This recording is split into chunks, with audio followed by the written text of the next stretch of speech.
the Golden Gate Bridge, providing a welcoming backdrop for ESPN College Football, presented by Serve Pro. An absolutely gorgeous night in the Bay Area for the 128th big game. Stanford fans here on the farm, not so welcoming to the Cal Golden Bears, making their way down from Berkeley. Awfully cordial there between those two fans. Two of the bright young quarterbacks in this league set to face off tonight here on the farm.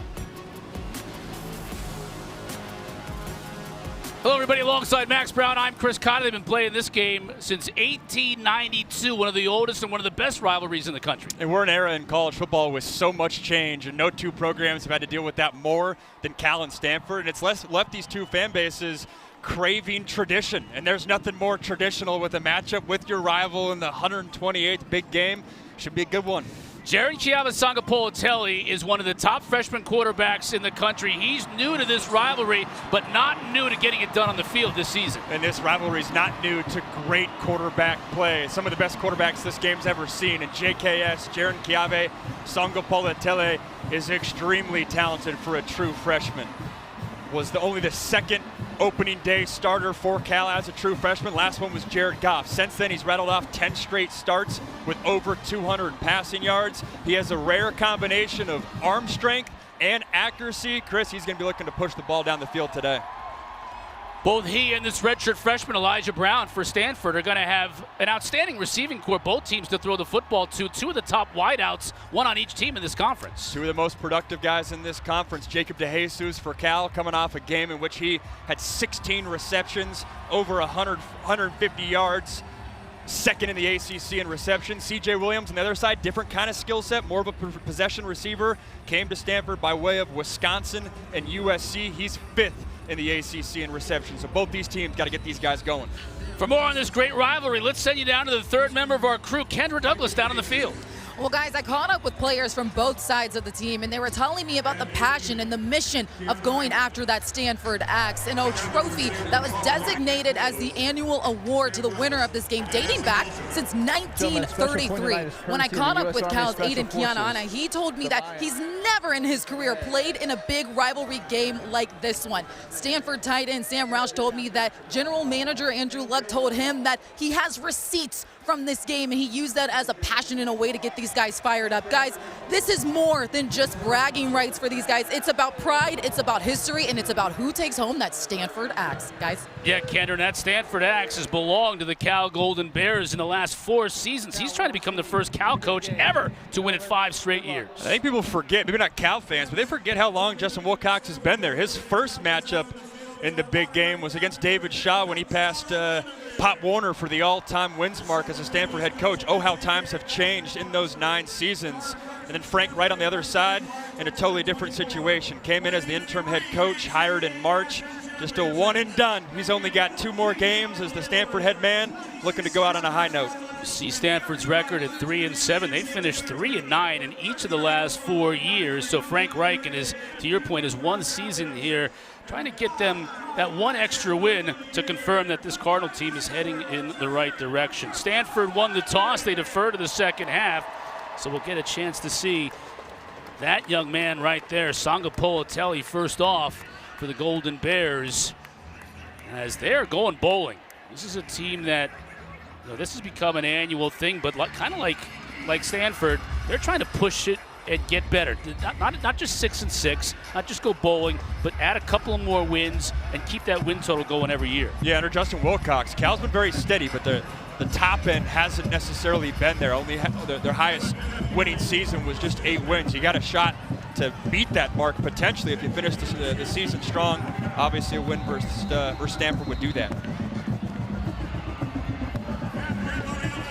Karan Adams and Jacob DeJesus deep for the Bears. Emmett Kenny puts a toe into it, and the 128th big game is underway. DeJesus, very dangerous as a return man, trying to get outside, flag down as he's dropped it to 16.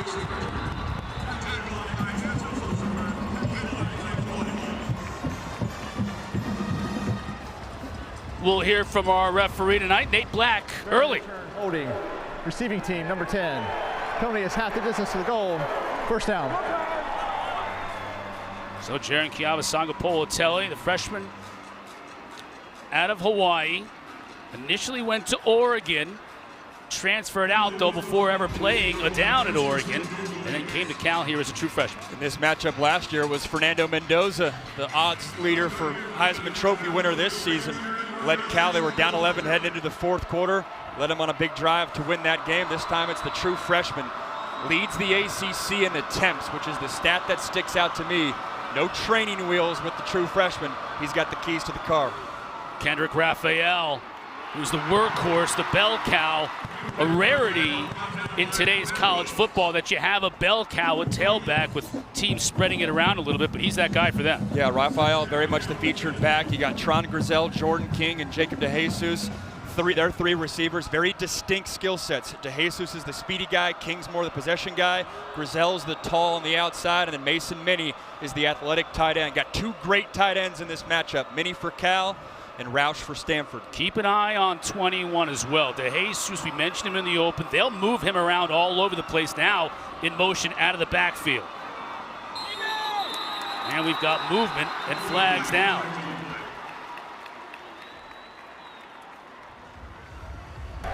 False start. Offense, number 56. 5-yard penalty. Still second down. Nerves a factor as they are in every rivalry game. A couple of quick penalties against the Golden Bears have them moving back. Who should we keep an eye on for Stanford defensively?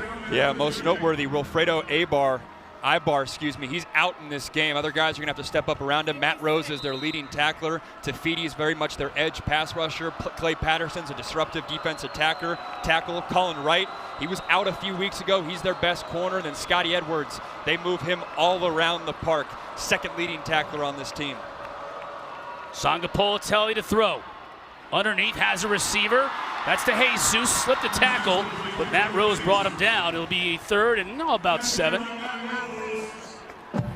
2 weeks ago versus Louisville, they featured DeJesus on 5 of the first 6 attempts. 16 catches 2 weeks ago. They're going to move him all over the field. I thought it was interesting. Justin Wilcox said he almost has a Christian McCaffrey flavor, not in terms of maybe talent level, but in terms of how they use him, moving him all over. Hard to double cover a guy like that when you're not sure where he's going to line up.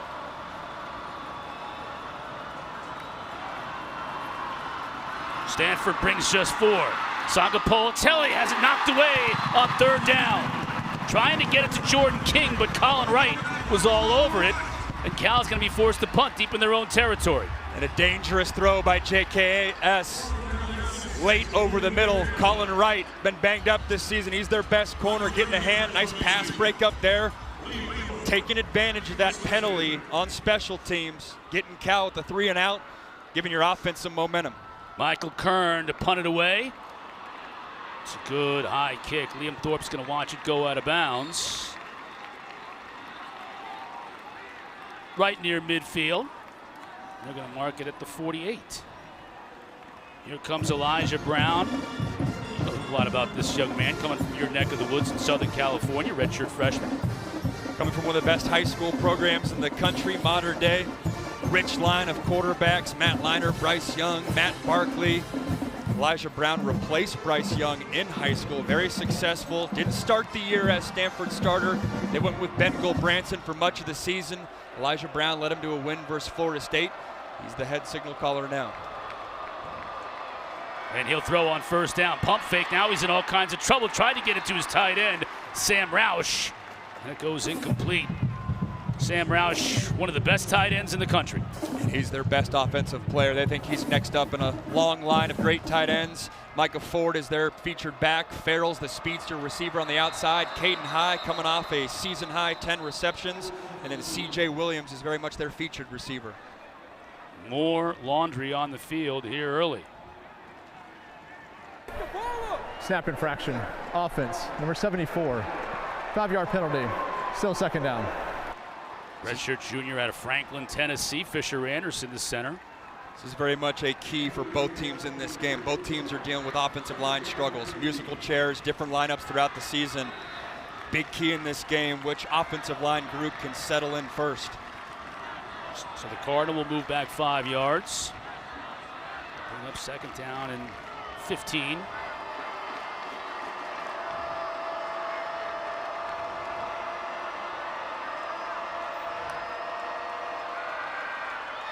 Brown dumping it off to Roush. Brought down immediately. Outstanding tackle by Drew Polidor, the safety, and it'll be 3rd down. Polidor led him in tackles last week, had 10. Having to fill in there, banged up at safety. You're seeing Kade Olave there. He's back off an injury. He's their middle linebacker. Zeke Massis tied for the nation's lead in interceptions at 5. Manitai is a very talented true freshman safety. Then up front, they got a special guy in Keanu Aina. And they got to Elijah Brown, and you mentioned him, Keanu Aina got there first. And that man right there, Vic Soto's defense, he'll force a 3 and out. Vic Soto loves himself some pass rushers. Stanford's behind the sticks. You get Keanu Aina, TJ Bush, 2 of the premier transfer portal gets for Cal this offseason. Man, if they hit on those guys, Bush from Liberty, Keanu Aina from Notre Dame. Flintoft kick. Fair catch signaled by DeJesus, makes it at the 22. Both teams have had a possession offensively. Still zeros on the scoreboard on a perfect night here in the Bay.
You're watching the ACC on ESPN. Both Cal and Stanford still scoreless here early on the farm. These two teams both have famous general managers, and Kendra's standing by with one of them down on the field. Yeah, Chris, thank you. I'm here with Cal's general manager, Ron Rivera. We were just chatting a little bit about how passionate this rivalry game is.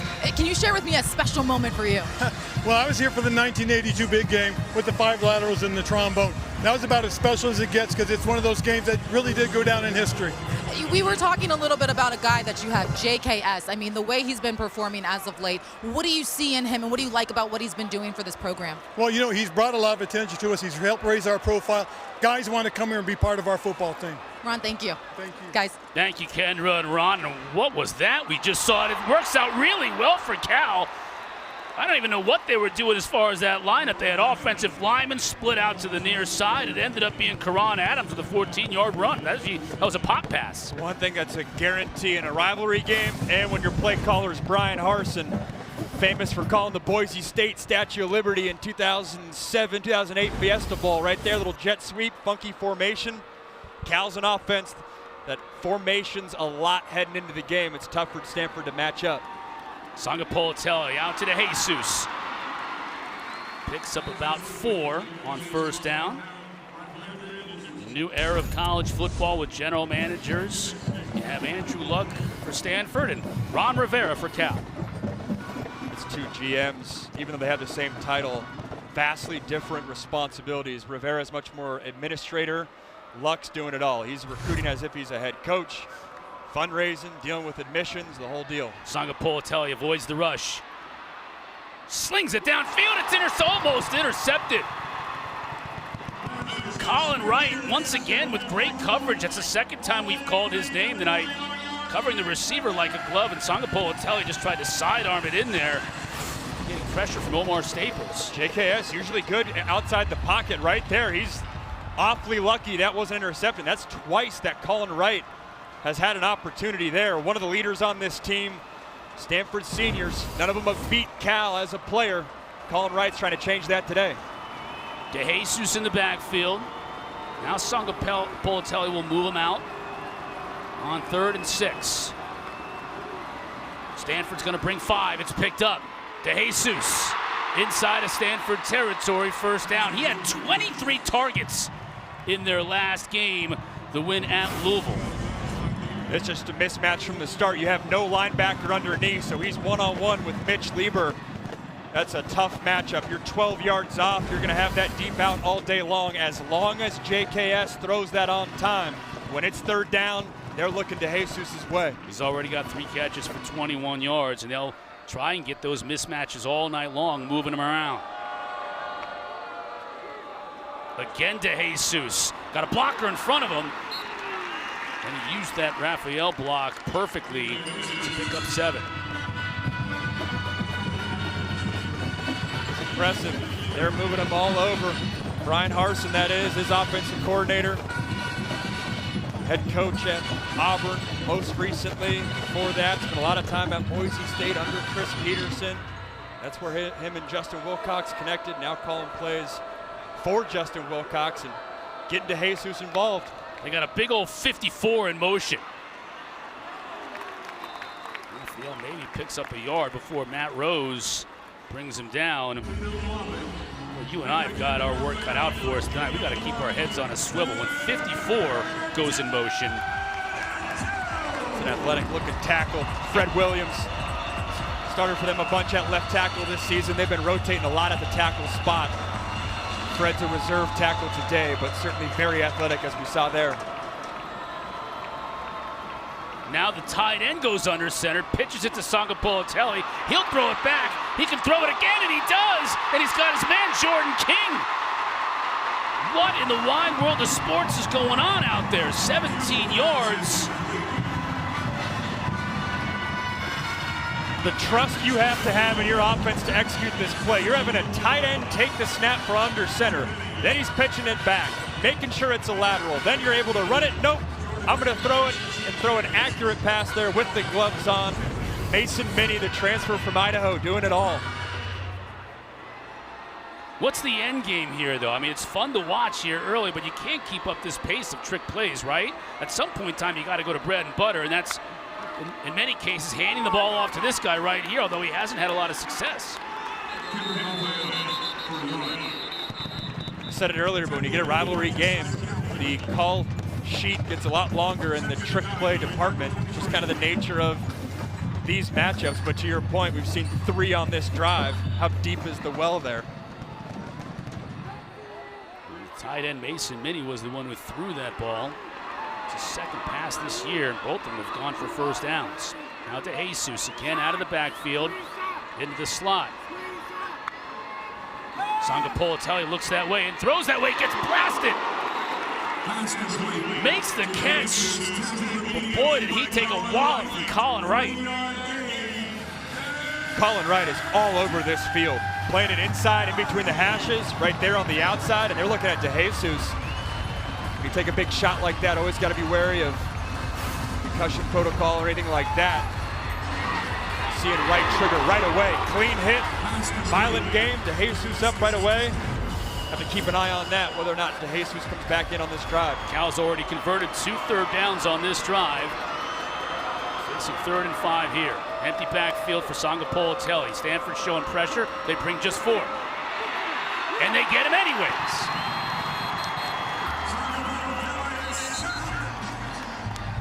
S.A. Dubre was the one who got in there along with Teba Tafiti. One thing Stanford has done this year is they've allowed teams to get into the red zone on a regular basis, but they've been very stingy in terms of allowing touchdowns, and this may be another case as Abram Murray comes in to attempt a 40-yard field goal. Dubre, the 5th-year senior, more of a pass rush guy. He's lucky JKS didn't bring his eyes back from right to left. I thought he had a little 5-yard under route open right over the middle of the ball. Missed opportunity for Cal to convert on a 3rd down.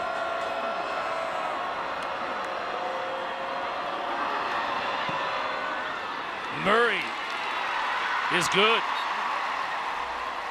So the long distance kicker for Cal comes in and puts the Golden Bears up 3 early.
Primetime Football is presented by ServPro, the #1 choice in cleanup and restoration. Yeah, they call it the farm here at Stanford. An absolutely gorgeous place to watch a football game. Cardinal, though, trailing by 3 here early as DeJesus was banged up on that last drive. Let's go down to Kendra for a little bit more on DeJesus. Yeah, guys, I watched him come off and talk with one of the trainers. His guys were checking up on him, kind of giving him a nods up that he's okay. He's sitting on the sideline right now, continuing to give his guys a heads up of, yeah, I'm okay, we're good to go. So it looks like right now all things are good for Jacob DeJesus, guys. Amazing job of just hanging on to that ball after Colin Wright just laid into him. Sure, JKS is going to the sideline saying, next time we get that, if a corner's triggering that hard, rip the hole shot, the seam route right behind him. Caden High will watch this one bounce into the end zone. Time now for Food Line, food for thought. We talked about the receivers at the top. How about these 2 tight ends? Outstanding. 2 great tight ends that have a very bright future, awfully productive. Sam Roush leads the ACC in receptions for tight ends. He's an incredible blocker, too. They think he's next in the great line of Stanford tight ends. Then Mason Minnie, different path. Came from Idaho, transfer. I don't want to say more athletic because that undermines Roush's athleticism, but he is going to play more on the edge than Roush does. both these guys very much factors in their offense's attack. Here you see Roush in motion to the top of your screen. Now double tights, triple tights that way. Gonna try and run it with Cole Tabb. And he picks up a yard. Both of these teams have had a hard time just running the football off tackle in this game, as we've seen in the first couple of drives, having to mix it up a little bit just to find some space. And style-wise, Stanford wants to have this game be a little bit grimier. Longer drives, longer possessions, condense the game. If it's a high-flying, big shots down the field, that doesn't play into the game plan for Stanford. Stanford fans happy to see 20 in red. Michael Ford missed some time this year. He's been back, second game back. Now he's in motion. Brown. Ball tipped up in the air and incomplete. TJ Bush was in on it. Derek Wilkins got a hand on it. When you watch the film, Wilkins has a knack for this, getting his big paw up in the sky, batting balls down. Brown's trying to hit a little under route for his receiver at 5 yards. It's 6'5" helps. The 6'5" helps. Cal likes their depth at that defensive tackle spot, and another 3rd and long. Not where they want Elijah Brown to be in this game. Let's see if they dial up a little pressure here from the Golden Bears. Movement. False start. Offense, number 66. 5-yard penalty. Still 3rd down.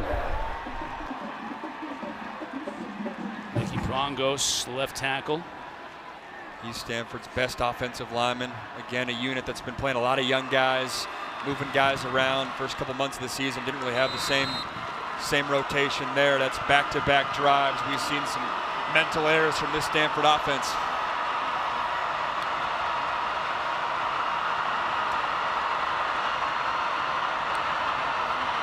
Brown to throw. Incomplete. Looked like he had his man C.J. Williams out there, but defended beautifully by Paco Austin. And it'll bring up 4th down. Paco Austin gonna break on this ball. Pretty good throw. Excellent job being physical there. In college football, you don't have to allow that receiver to land. You can push him out. Great job being physical there. Austin has 13 pass breakups on the season. The record at Cal is 18. Seeing their reason why. Good kick by Flintoff. De Jesus driven all the way back to his own 20.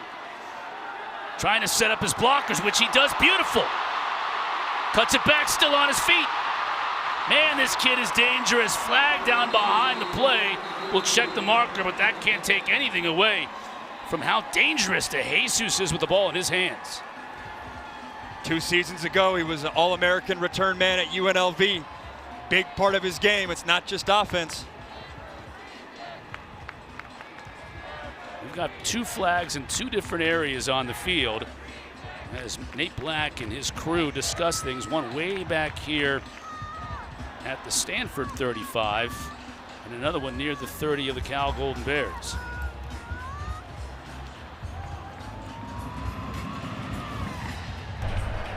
There are 2 fouls in the play, both by the receiving team. During the return, holding, number 22, that penalty is declined. During the kick, personal foul, hitting out of bounds. Receiving team number 6, that penalty will be enforced half the distance from the goal, from the end of the kick, 1st down. Timeout on the field. So Cal will move back up 3 here early on the farm.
College football playoff selection show.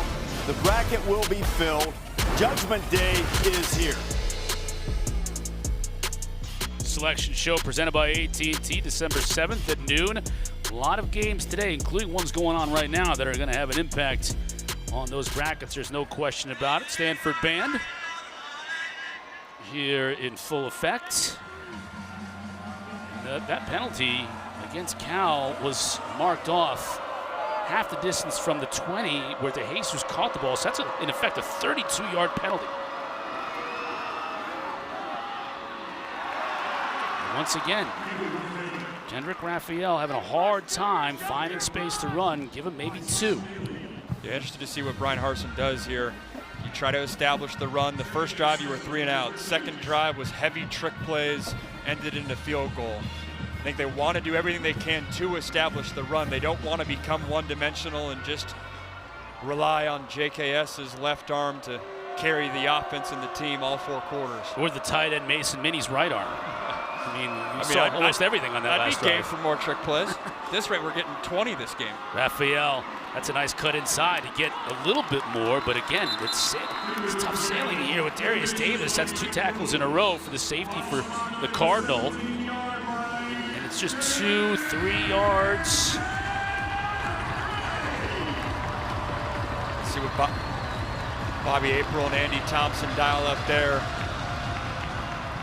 Co-coordinators, 3rd down, 3rd and 4, whole playbook's open. Got to account for number 21, DeJesus, in the slot, bottom of the screen. Seen him lined up in the backfield a couple times. Cardinal looking to bring some pressure. Play clock inside of 5. They do bring pressure on the edge. It's picked up. Sanga Politelli has DeJesus. First down. When it's 3rd down, especially 3rd and 4 and 5, you got to know where DeJesus is. That's back-to-back 3rd down pickups. I guess one last drive, one this drive on out-breaking routes. Now the question is, moving forward, you're now just teeing up the in-breaking route. Cal loves to use option routes where you can sit down, break out, break in. 21 can do it all. Sanga Politelli to throw, wants it all. Now he pulls it back. Gets what he can, still on his feet, takes a hit at the 36. Matt Rose delivered that hit, but Sanga Politelli was able to get 6 yards. Got some wiggle to him. True freshman, big guy, 6'3", 225, but quick in the pocket and takes a hit at the end. Don't want to do that. Nice job breaking the tackle, keeping the offense on schedule. It's an offensive line for Cal. Past 5 games, giving up 18 sacks. That's a lot, helping out his offensive line there.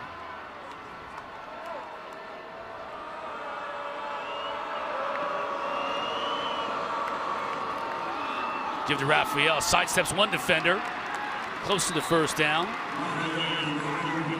And he's going to pick it up. Yeah, see Charlie Eckert on the tackle there, coming down aggressively from his safety spot. Been noticing that a couple times. Stanford's trying to add an additional hat into the box from that safety spot. Wonder if Cal tries to dial up a play action pass over their head. Sanga Politelli out to Raphael. Nice job coming up to make the tackle. Colin Wright, he's the defensive MVP so far for the Cardinal. No question. Doing it all. Pass breakups right there, triggering quickly. Coming up with the tackle in open space. So critical because if you miss that tackle, it allows them to be in that 2nd 5, 2nd and 6 range. Get him down on the ground. 2nd and 8, good spot for your defense. Tight end Mini out of the backfield. Sanga Politelli rolls the pocket this way, fires it inside. DeJesus can't quite make the catch. He was surrounded by 6 Cardinal. Ultimately, it was Jay Green defending on the play. And Cal's trying to work a little flood route. You get one receiver into the flat, then DeJesus deep, 15 yards on an out. It's excellent football awareness by Jay Green, knowing what DeJesus is trying to do, sitting in that window. And comes aggressively, attacking the ball, attacking the man. And DeJesus coming down with the ball, hits the grass, dislodged there. Back-to-back excellent plays by the Stanford secondary. 3rd down, Raphael comes back into the backfield. Bears 3 for 5 on third down tonight, and Stanford wants to talk things over, calling a timeout.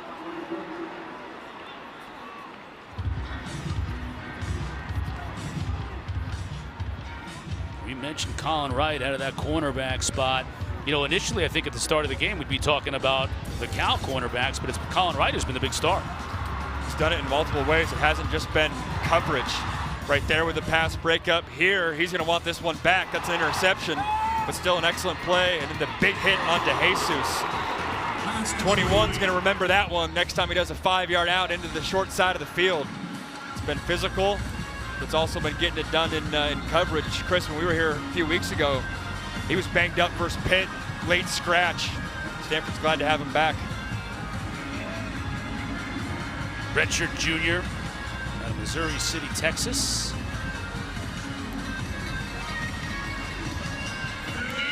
Teaming up with Sheo J-Ray on the other side.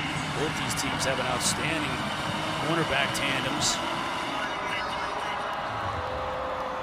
This time to Jesus, top of the screen. Third down and 8. Sangapolatelli trying to go downfield to him. He makes the catch, but he's just couldn't quite get that foot in bound as Wright again was running with him step for step down the field. There is no secret what Cal wants to do. DeJesus pointing at the Jumbotron saying, I may have got my foot down. This man is 5'7", 170, and they're featuring him on a go ball down the field.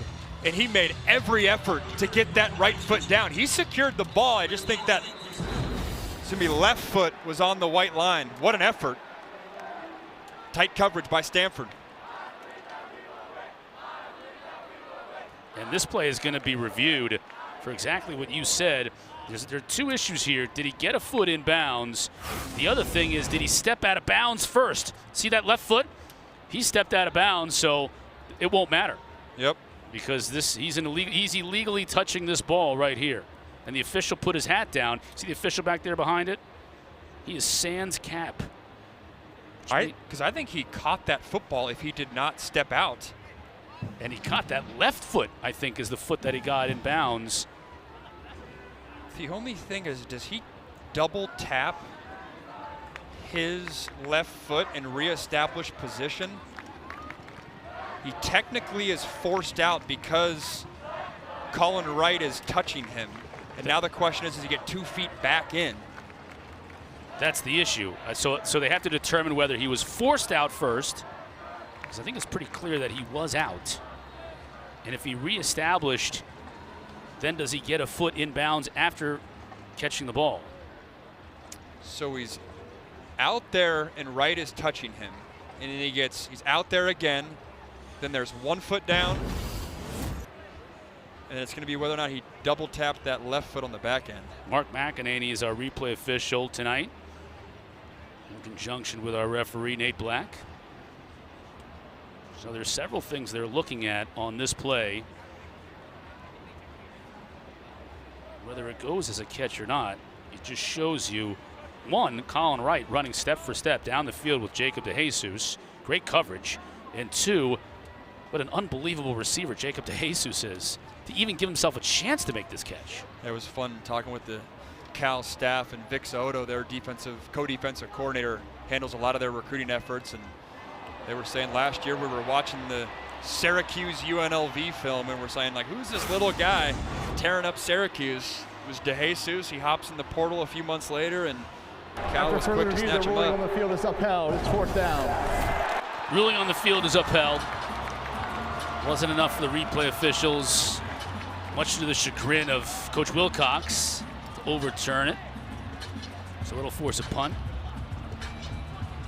Frank Reich, the interim head coach here at Stanford, keeping his team in it. To your point earlier, they want to muck it up a lot more tonight. Just make this thing ugly here on the farm.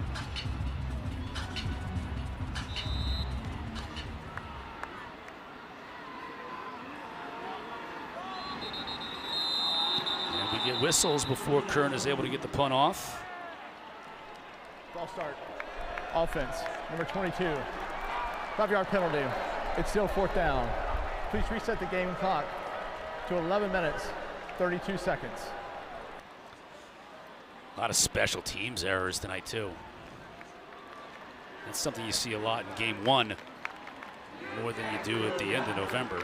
He got 6 penalties only in the first quarter, 4 by Cal, 2 by Stanford. So Kern moves back 5 yards. You got the true freshman, Liam Thorpe, from New York, set to return this kick.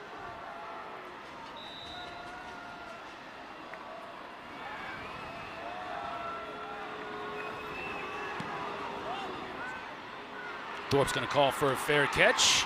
Make it at his own 13. Coming up after our game ends, the ACC Huddle team going to have complete wrap-up of all the action from the ACC today. Highlights, analysis, interviews with players and coaches. Got you covered right here on the ACC Network and on the ESPN app.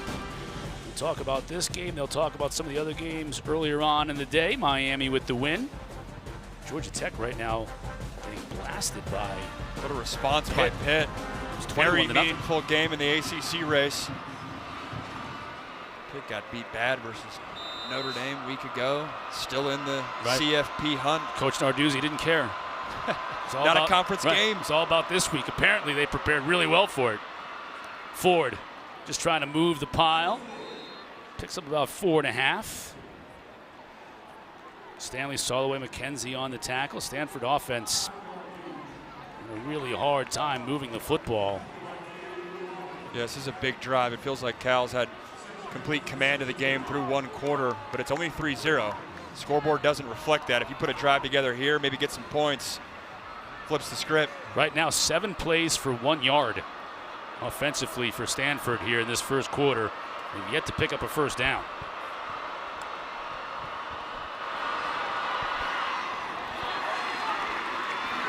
Won't pick that up on this play, but very close. C.J. Williams on the catch, and Zeke Massis with the tackle.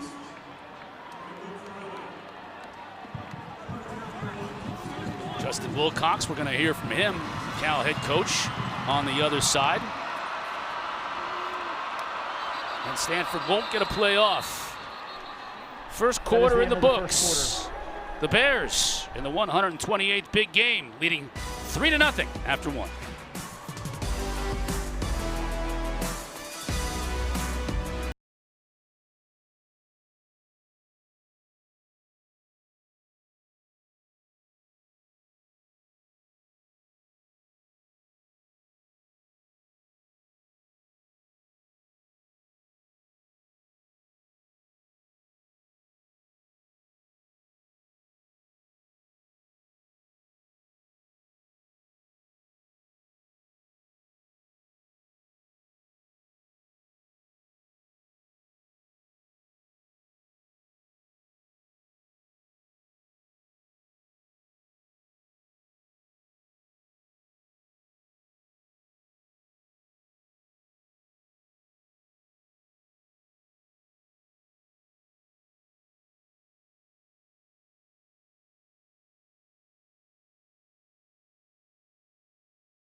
We welcome you back inside Stanford Stadium with Cal up 3-0 with head coach Jacob Wilcox. Coach, Jacob DeJesus has just done it all for you guys so far. What did you see on that last play that led to a review, and what do you want to see more of from your offense in the second quarter? Yeah, just a shot down the field that he did. It was a heck of an effort. Unfortunately, I guess his foot was out.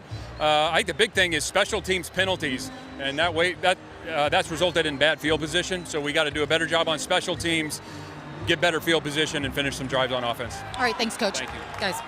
Thank you, Coach Kendra. And that's the first down of the evening for this Stanford offense, as Michael Ford was able to move the pile and move the sticks. To get going on this drive, they got to feature 20 in the run game.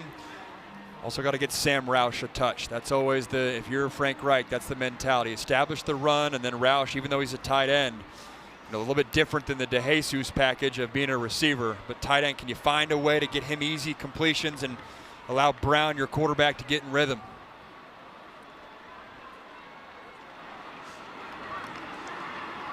Let's see if the Cardinal can build on it. Inside of 5 on the play clock for Elijah Brown.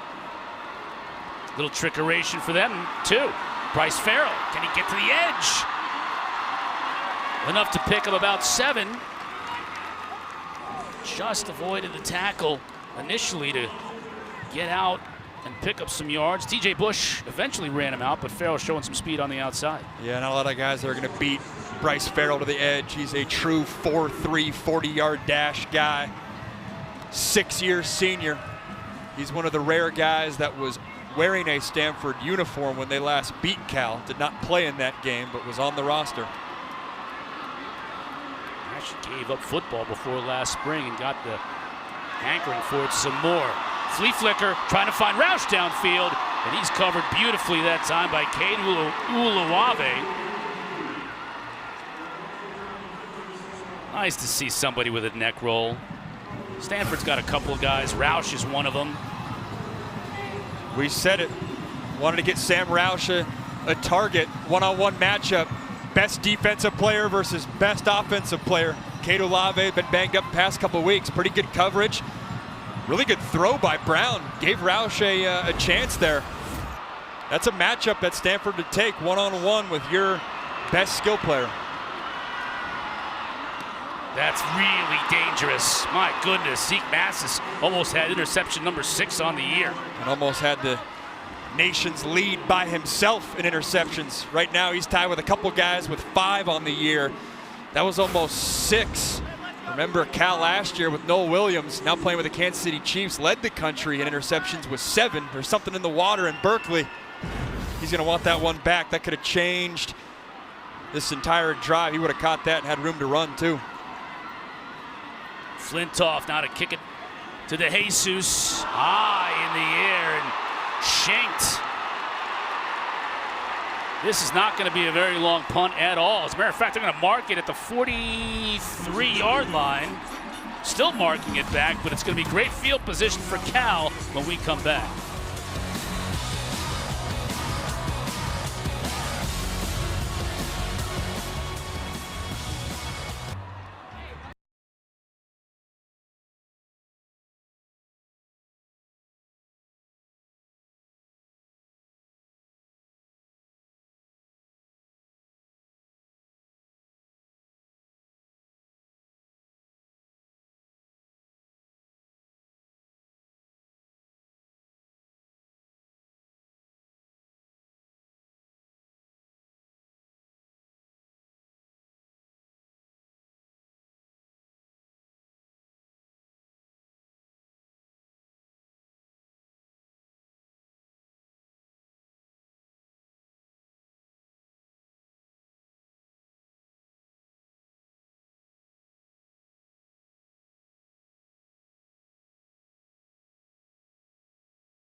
University. Herbert Hoover, of course, the 31st president of the United States, and the architect of the big game Made in it happen. 1892.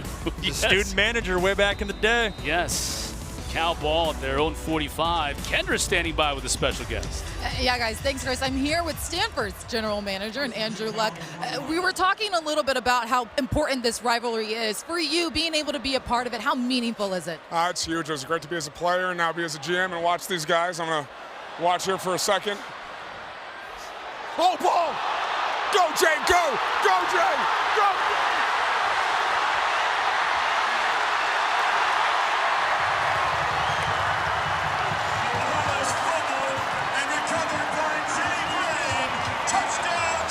We just talked about this rivalry. To see that play just now, I mean, describe the emotion. Hard to say. It's a hell of a job by Omar and Jay Green. It's good. Let's get it going now, all right? Appreciate it. Thank you, guys. That's what that is all about right there. That is exactly why you've got a guy like Andrew Luck. You said it earlier. He is hands-on. What a play by Jay Green. If you can't get anything going offensively, make a play on defense and turn a turnover into points. First lead of the night. For the Cardinals, they get into the end zone, the first team to find their way into the end zone, and it took a defensive play by Jay Green to do it.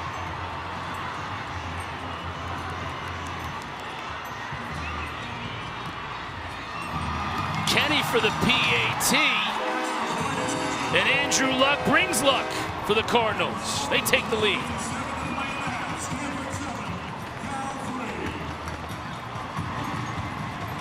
Cal went back to the well with another trick play. Jacob DeJesus going across the field, tries to cut back. Ball security optional. Jay Green picks it up in a house call right in front of his general manager. They call him Coach Luck for a reason, a happy observer. When you are a coach and there's live action behind you, got to get eyes on it. He's glad he saw that one, front row seat.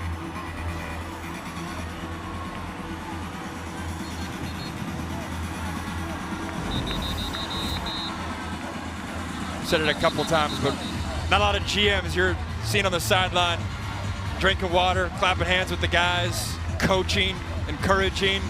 You know, Stanford's in a unique spot where obviously Frank Wright, you know, he's going to transition out here in a couple of weeks. Andrew Luck has really had to recruit as if he is the head coach as they try to build in towards the future. And then also the other GM duties that most GMs have, working with campus, admissions, fundraising. But Luck takes on more than I think other GMs around college football. Kenny sails it over to Jesus' head. Third defensive touchdown on the season for Stanford. As you see, Andrew Luck, what a great player he was here. Two-time Heisman Trophy runner-up. Had a relatively short career in the NFL, but a very good career. Decided to get out on his own terms. Was only with Frank Reich for 1 year in Indy before he retired. Obviously well documented, retired somewhat early. Health reasons being a factor. Now very much back in football, and it's well documented. Stanford's raised a lot of funds that I'm sure they're going to look to use this offseason with both their head coach and also in the portal. We're more active in the transfer department this offseason than any other offseason. Raphael, that's the best run for him on the night. He'll pick up 7 on first down, and now for the first time tonight, the true freshman, Sangapolitelli, having to respond. There's a shot of Luck and Reich, the 1 year they were together at Indianapolis. Grew a lot closer in a friendship when Luck was going through his injury battles, confiding in his head coach. Frank Wright had a successful playing career himself, knows the grind and the toll of being a quarterback. Raphael close to that first down. He's going to be about half a yard shy. There he is, getting the crowd into it as well here on the farm. Doing it all. I think he senses what this could be momentum-wise. Cal's controlled much of this game offensively. Stanford gets the one big play opportunity to double down on that momentum and give your offense a shorter field. Cal's converted 3 of 6 on third down.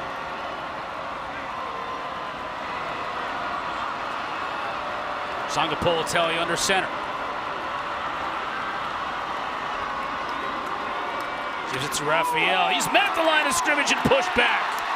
Matt Rose and Josiah Galvan. The two linebackers forcing him back. The safety Mitch Lieber involved as well. Cal lines up with 3 tight ends, 13 personnel to the left, but then they don't really run behind him. He runs right behind the guard and more the tackle.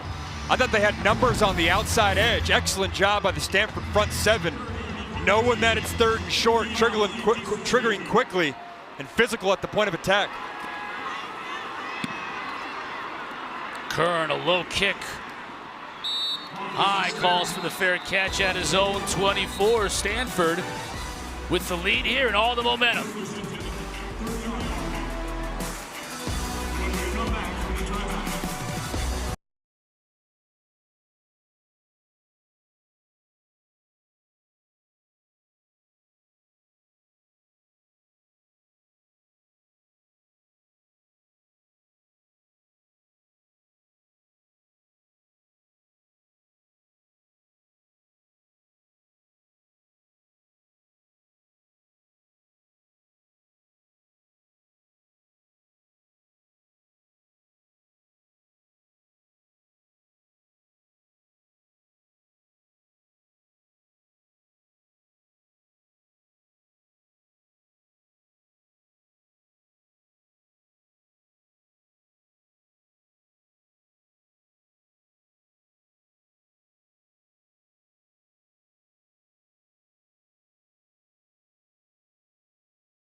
Cal's had some unbelievable quarterbacks in their history. Here's the recent history with Jared Goff. And then going way back, look at those uniforms on the left. Throwback. Goff was the last true freshman quarterback for Cal to start. Now JKS. Stanford's got some good guys too. Jim Plunkett, Heisman Trophy winner 1970. Then John Elway played in the famous 1982 big game. Was his last game in college. And then the man we just talked about, Andrew Luck, trying to revive what was the most successful era in Stanford football. While we were away, the officials called an equipment penalty against Stanford, and it resulted in a first down. So Cal keeps possession. Again, a huge mistake on special teams. Saw a lot of mistakes by Cal in that first quarter. This is a big one by Stanford as Raphael catches the ball, but is hit immediately by Jay Green. Jay Green, Colin Wright, a couple of members of the Stanford secondary that are making big plays out there. For everyone sitting at home being like, what just happened? Equipment violation, and from what we're being told, 2 guys wearing the same jersey number. So a miscommunication on Stanford staff getting guys in there. Just an unforced error. And Jay Green stepping up to put Cal behind the chains.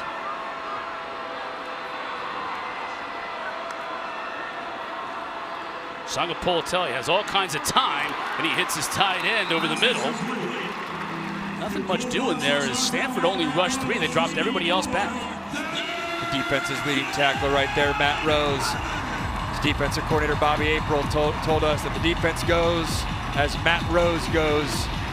This is a matchup where the linebackers have to be great in pass coverage.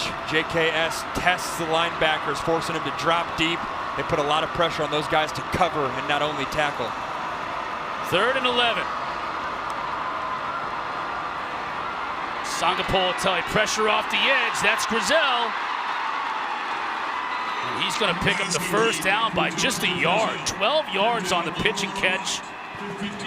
So the big receiver of San Marino, California, picks up the first down. And the former walk-on, now on scholarship. He caught this ball and then he didn't necessarily realize where he was. He went back and he wouldn't have got the first down, and then that last lunge got him the first down. Taller receiver, 6'4". Oftentimes you're seeing him on the outside lanes, right there getting it done in the middle. Right on the Stanford Sequoia. Raphael taking a big hit from Matt Rose. Matt Rose is filling the gaps, preventing this Cal run game from getting anything going. Yeah, the front seven for Stanford playing well. They're pressing and putting a lot of pressure on the front side of those runs. We've seen multiple times Raphael having to put his foot in the ground and cut back. And the linebackers have done a nice job filling in those gaps. Rose has 7 tackles on the night. It's a broken record with Raphael, but it's just a 1-yard gain. Sangapolatelli to throw. Good catch on the outside. That was Grizel again making the catch. Short gain though. Brandon Nicholson on the coverage. So many offenses we cover have receivers that are very much interchangeable in that you have 6'1" guys across the board. That is not Cal. Cal has very distinct roles for their receivers. Grizel's the big body guy. Jordan King almost looks like a tight end in the slot there, 6'2", 220. And then DeJesus, who we talked about as the quick guy, they're moving all over the park. Sangapolatelli to throw. I believe he's going to be short. I think Mason Minnie is going to be just shy. We got to keep an eye on that. Mason Minnie was banged up. First the Louisville game, they put him on a pitch count. He barely played. He's hobbling off the field there. That's a big loss. I like the call, though. You call that on 3rd down, quick hitter. Don't allow Stanford's defense to get a sack, knowing you're going to go for it on 4th and short. Which is exactly what they're doing here. Timeout called by the Bears. Timeout. Cal. Timeout on the field.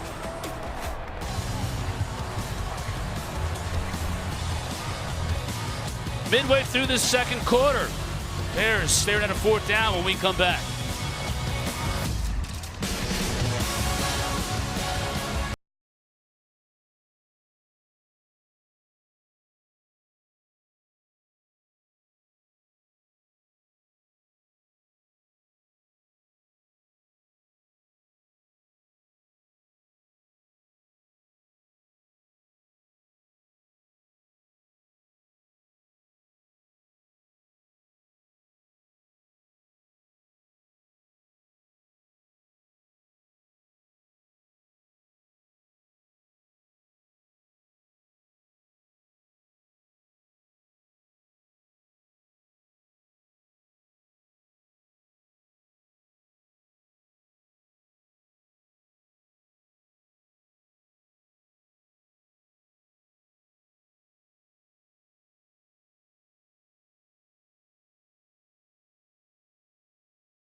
That's the face Tiger was making right there when Jay Green scored Stanford's only touchdown, and as you circled there, 16 yards of offense. I'm sure there was a Tiger fist pump in his living room if he is watching this. One of the Stanford greats. But yeah, the story of this game, it's really just been that one fumble recovery for Stanford, return it for a touchdown. Offense hasn't done much, but momentum-wise, Stanford's got it right now. And the bend don't break defense has worked for them so far. Here's Cal, fourth down. Sangapolatelli's looking to throw. He has to Jesus, makes the catch. Driven out of bounds at the 24. Bold call that time by offensive coordinator Brian Harsin, but he found 21 wide open. That shows you the trust they have in their true freshman quarterback and their playmaker, Jacob DeJesus. Fourth and short, no oftentimes that Stanford's going to load up the box, give you man coverage on the outside, and you're trusting that DeJesus is going to win that one-on-one matchup. We told you in the open, he's productive. Already 7 catches on the day. That's 8. Oh, what a play to bring him down, though, in the backfield. Mitch Lieber. This is absolutely clinic tape by the Stanford secondary today. Tackling in open space, one-on-one with DeJesus. He's quick. Lieber says, I'm physical. Right in the alleyway, a man that's played a lot of football in a Stanford uniform. He'd want nothing more to come out with the rivalry win, coming up with a big tackle there. Fifth-year senior from Laguna Hills. It's almost like he should be wearing a neck roll. Second down and 12. Fake to Raphael. Pump fake. Now Sangapolatelli wants to go to the end zone. Has a receiver. That's Jaden Dixon-Field. Inside the 5. We got a flag well behind the play. Let's check that marker.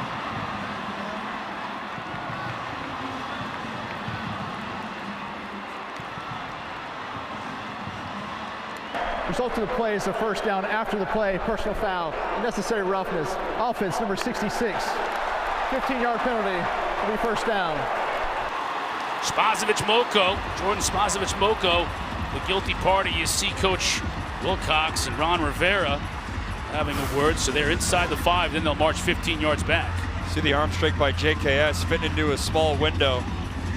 Dixon-Field only had 2 catches on the year. That's his 3rd, picking up the first down, and then afterwards must have got Spasovic-Moko. Talk about the penalties in this game. That's Cal's 5th in the first half, already 48 yards, and again working against you. Instead of it being first and goal on the 2, first and goal on the 17-yard line.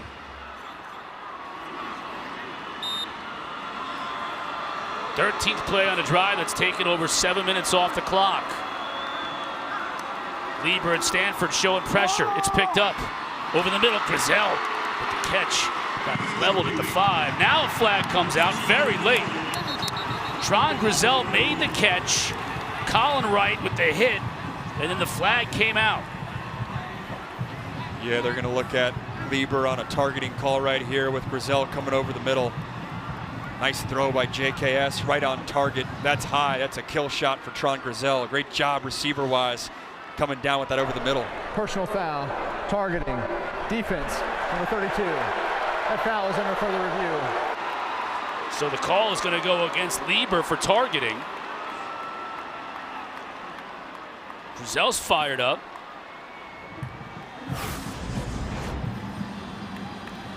Let's see here.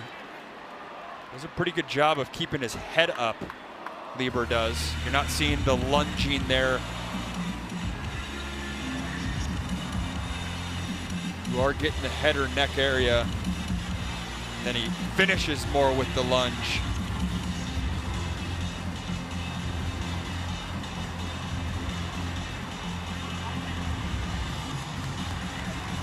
Question will be, does that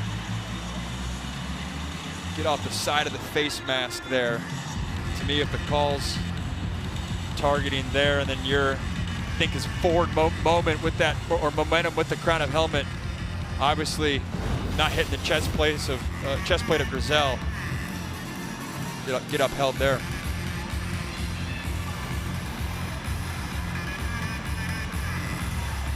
It's a big call in this game. Frank Reich knows it. His secondary's played really well tonight. Lieber, Bright, green, the Jayra gray.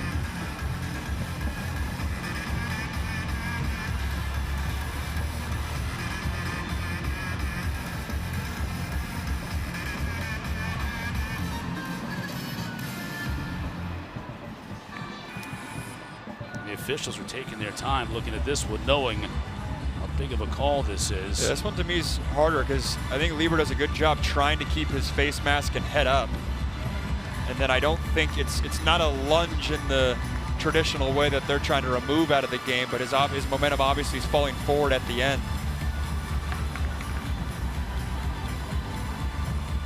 Our referee, Nate Black, in the center. Consultation with our replay official, Mark McEnany.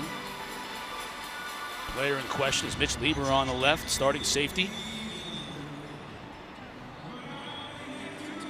who has made a couple of big plays on this drive alone.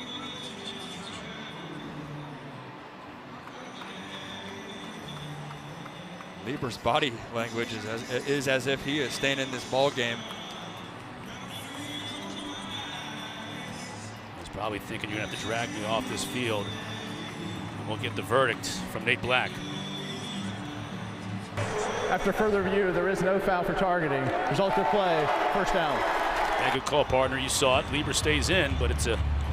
Yeah, in the grand scheme of the intent of the rule, as a safety, that's what you want him to do. He's keeping his eyes up, or he's at least trying to. And then Grizel, he comes down low. Not a lot you can do safety-wise there. Good play by Lieber. Good job by the refs cleaning it up.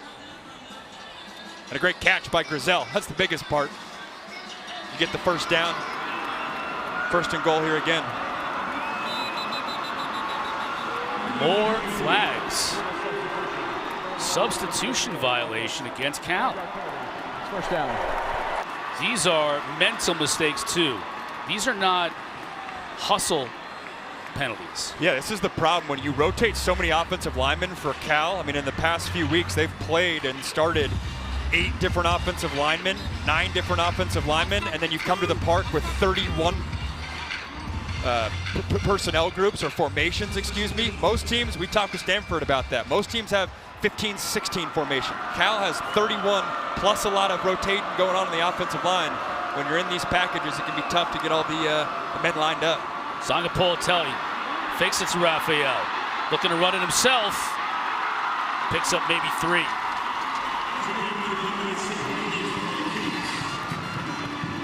Nicholson on the tackle. He had Kendrick Raphael in front of him. That play just seemed like it took forever. Yeah, and it looked like there might have been a miscommunication. Like there should have been one additional blocker or receiver out there. He had one guy. Stanford was right on top of it. Back-to-back miscommunications for this Bears offense. Sangapolatelli 9 for 9 on this drive. They've been forced to move it almost exclusively through the air here, keeping himself inside the 5 into the end zone. Touchdown.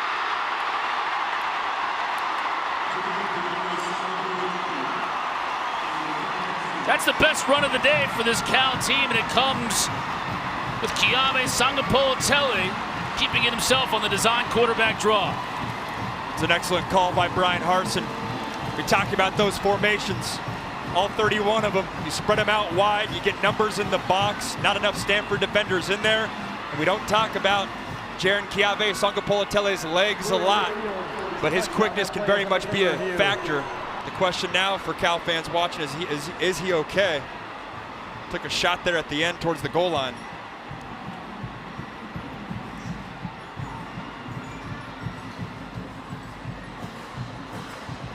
Hopefully he just got the wind knocked out of him.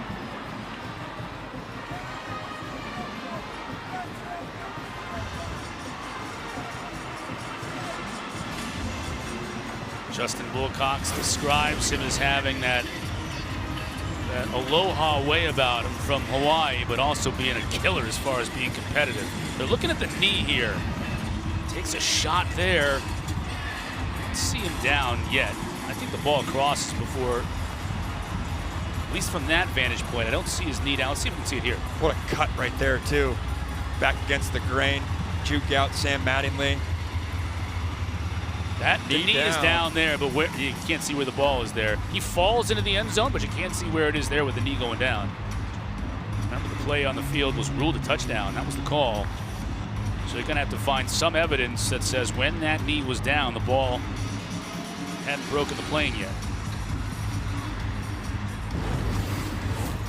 After further review, the ruling on the field is upheld. Touchdown. Not enough to overturn it. They uphold it. Sangapolatelli gets the score. Cal back on top.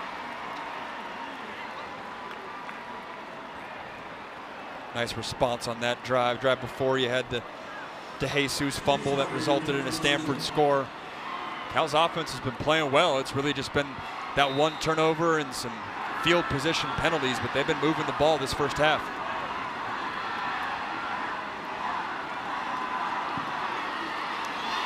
Chase Meyer converts the try. That was a big-time drive. Jaron Chiave Sangapolatelli finished it off on his own. Efficient night, 17 for 21. That's one thing that does jump out. Come into this game, 61% completion percentage. You'd like that to be a notch higher for how talented he is. He does stay efficient. 17 for 21, obviously, that's a high level. That's a good recipe for this Cal offense.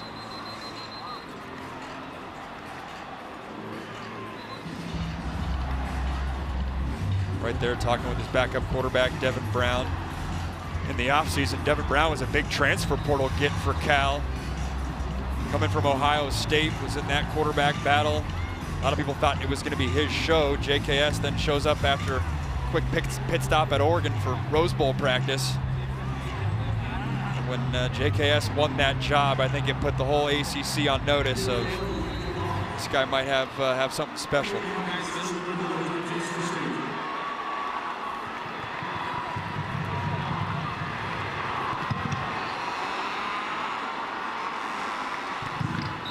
Caden High takes a knee. And now Stanford has 4:38 to respond here in the end of this first half.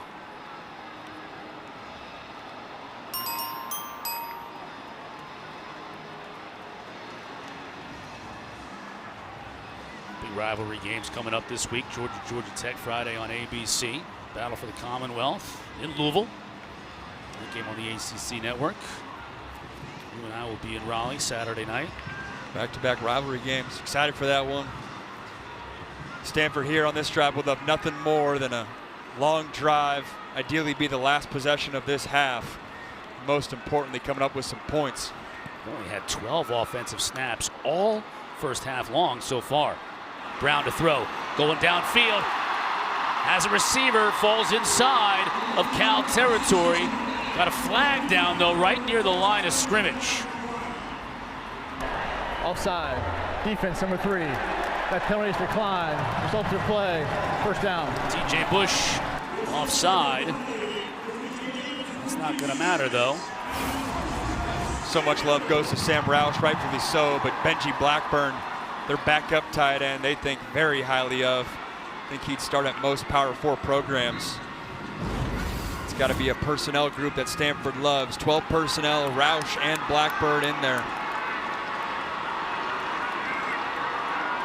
Longest play of the day by far for the Stanford Cardinal, 26 yards there in the Cal territory.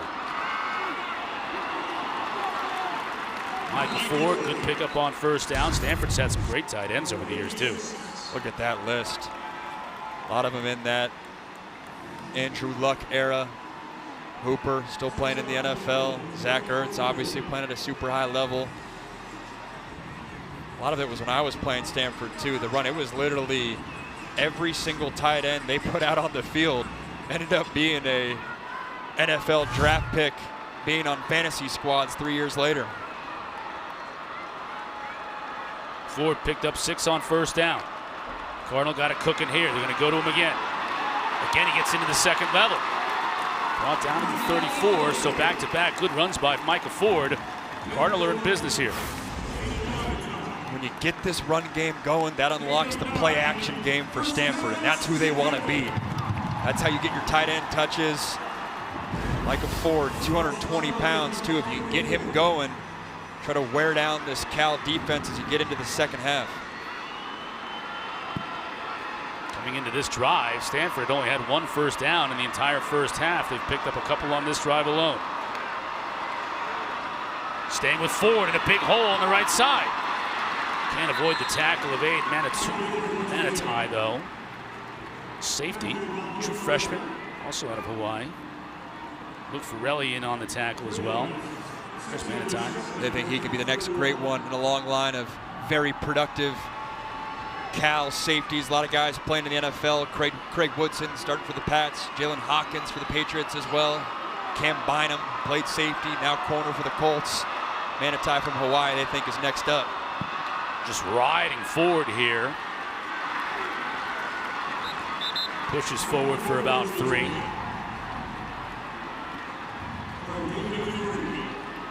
Ticking down to the 2-minute timeout. Be a big third down when we come back.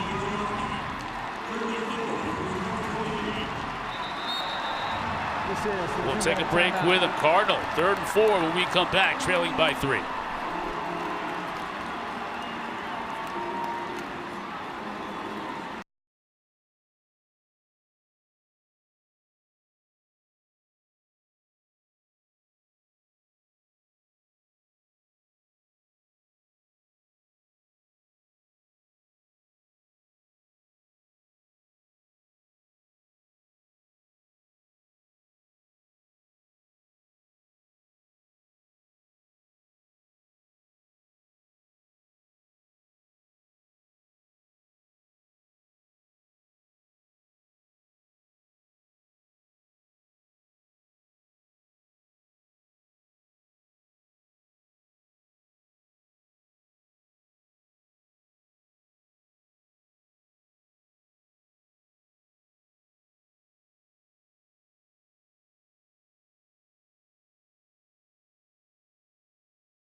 Always colorful and animated Stanford band bringing us back. You see the quarterback comparisons on the night.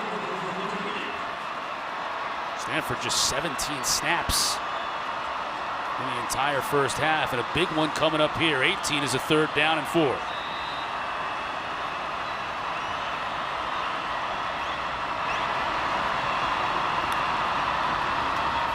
Ford still pushes forward and picks up the 1st down. Tough run by Michael Ford.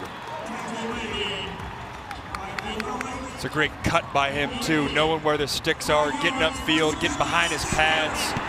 That big frame leaning forward. Frank Wright trusts his running back, giving his frame to pick up that 1st down. They are leaning on him. Doesn't get much on that 1st down carry though. Luke Forelli again on the stop. The test for Frank Reich will be when to pick your spots and have Elijah Brown drop back.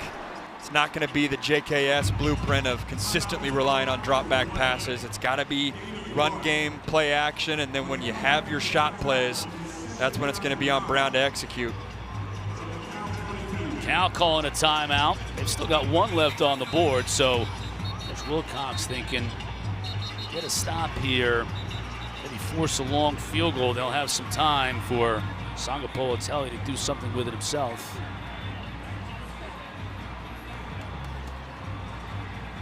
Micah Ford has 6 straight carries on this drive.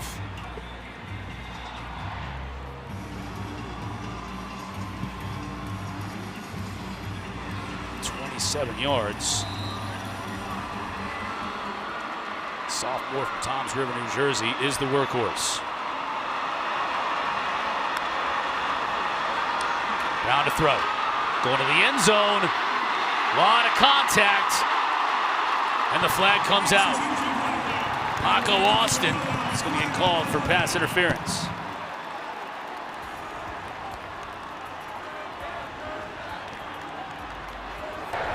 Pass interference. Defense, number 4. 15-yard penalty. Automatic. First down. Paco Austin versus C.J. Williams. C.J. Williams, their number 1 receiver, physical on the outside. And the second he starts leaning on C.J. with both hands, that's where I think they got him. It was textbook coverage until about that 5-yard line. Then he really started to lean on him with both hands. Brown was trying to bite it all off in one throw. Saw a one-on-one matchup outside lane. Says, I'll take my chances with Williams. 7th penalty on the night for Cal. 1st and goal for the Cardinal.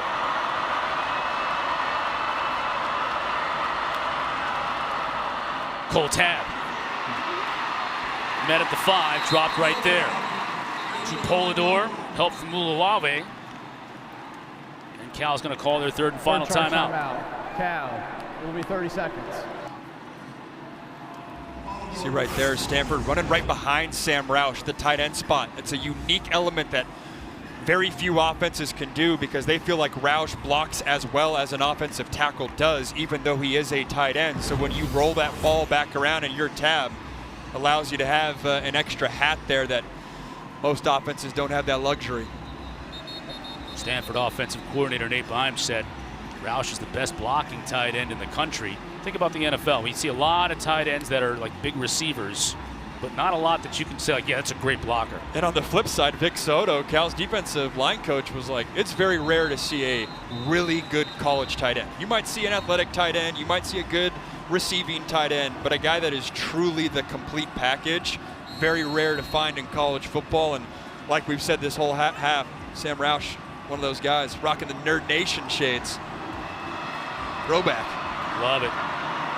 There's Vic Soto, defensive coordinator, linebackers coach for Cal, co-defensive coordinator. 2nd down and goal.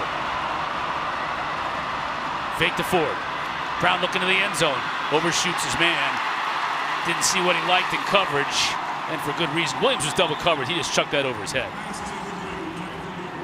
I thought initially his first progression, Brennan Doyle was open, 80 tight end into the flat to the right. Brown got going so quick, maybe thinking that, hey, C.J. Williams is the guy they're trying to get to, the guy that's usually open on that route. Can't pre-play that play. Somewhat in no man's land here as a play caller too, because 3rd and 5, probably a couple yards too deep to run it. Gonna have to trust your quarterback Elijah Brown to make smart decisions in the pass game. 10th play of this drive is a big 3rd and goal. And now Stanford wants to talk things over. No, we got a flag. And now the Stanford coaches are out there saying they called for timeout. The officials are going to meet on this one. The flag was for a delay of game. Frank Reich is out there on the field. Prior to the delay of game, charge timeout, Stanford. Their 2nd. It will be 30 seconds. All right, so they got the timeout. And it came from Elijah Brown. I don't think it came from Frank Reich. It was Elijah Brown, clock winded down.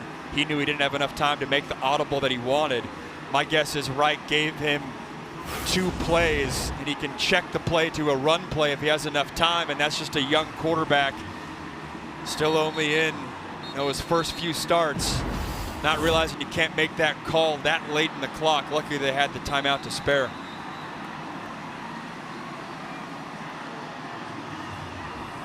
Wasn't the most demonstrative timeout a little call indecisive either. there. Like usually you see, like I think about John Elway, like timeout, like getting all angry. And The former quarterback in me thinks he knows he's not supposed to do that. So he's like, ah, man, hate it that I have to do this. So they'll set it all up again here. 3rd down. Brown to throw. Can't find anybody. Now goes to the end zone. Almost a one-handed catch by Roush. He saw him at the last second in the back line, and Roush couldn't quite get his body changed in the direction he needed to make the catch, but it was close. This was almost an incredible one-handed catch. You get Elijah Brown scanning the whole field, and his feet are not pointed towards the receiver, which I think allows him to not have enough mustard on that, throw it behind Roush a little bit. Maybe he thought Roush was going to settle down. That was so close if you're Stanford. What a drive this has been. What a play that could have been to cap it off. Emmett Kenny sets up from 23 yards out. It's blocked!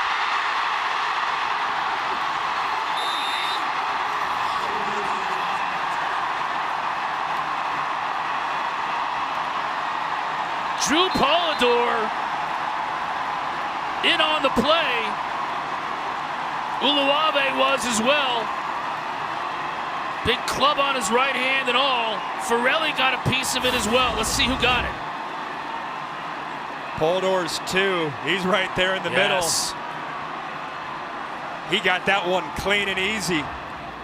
Uluave almost picked that up off the bounce and was trying to return it for 6. Drew Polidor, the transfer from Montana State, led Cal last 2 weeks ago in tackles. Now coming up with a special teams play. And Chris, on a day in which they've had a lot of special teams issues, now getting right with a game-changing play there. Please reset the game clock to 1 minute, 11 seconds. Ball will be placed at the recovery spot. 1st down.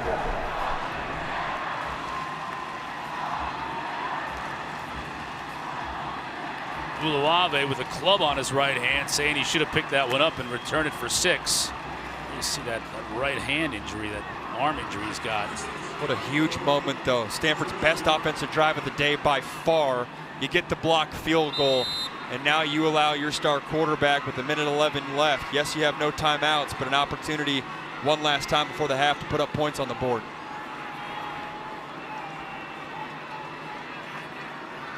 Jesus in motion. First to the bottom of your screen, now back up top. Sangapolatelli rolls the pocket. Trying to get it to his running back, and it falls incomplete. Dropped by Kenrick Raphael. Has not had a first half to write home about. Nice coverage again by Jay Green in the secondary, dropping under DeJesus. We saw that route early on, rolling out JKS, trying to have DeJesus on a deep out. At that point, only would have been a couple yard gain, so no harm, no foul really in 2-minute mode.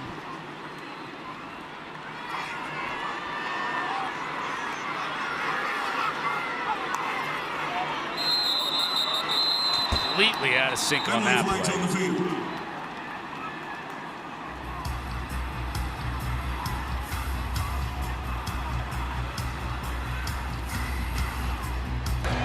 Ball start, offense, number 56. Penalty, still 2nd down. Please reset the game clock to 1 minute, 6 seconds. The way that play was shaping up, a false start might have been the best thing to happen on that one. And Cal fans are sitting at home saying, not again, because they've had snap issues and cadence issues a lot this season. They've had to change out their center. Ruffin's got called for it there. He's playing right guard, Bashan Sweeney at center. It's been an issue for the Bears this season. 8th penalty of the game for Cal. Raphael trying to stretch it. Flag down, ball loose, picked up by Stanford. Touchdown Cardinal. Darius Davis picked it up.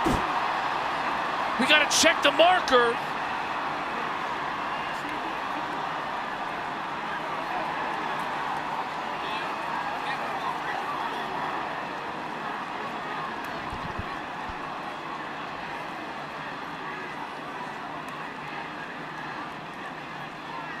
It looked like Josiah Galvan was the one to force the fumble, but the call, now Nate Black changes the call. Initially, he was going to call it against Stanford.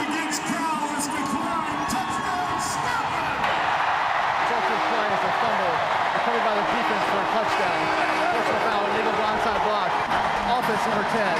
That 15-yard penalty will be enforced on the kickoff. The call was reversed against Cal. The touchdown counts. 2 defensive touchdowns on fumble recoveries by Stanford has them in the lead in this game with under a minute left to go in the first half.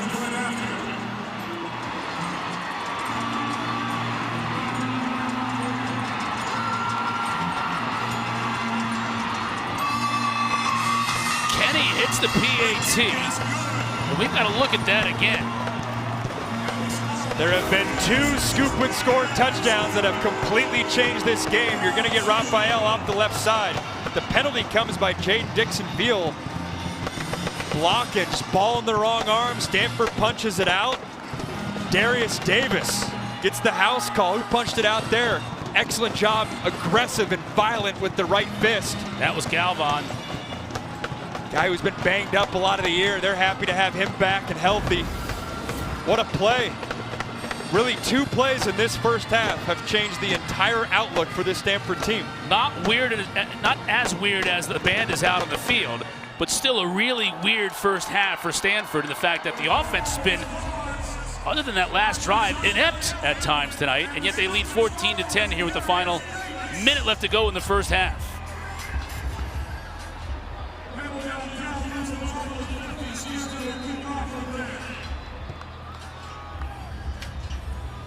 They'll enforce the blindside block penalty to midfield. I wonder what they do here, though. DeJesus, always dangerous. Just kick this thing out of the back of the end zone, don't you?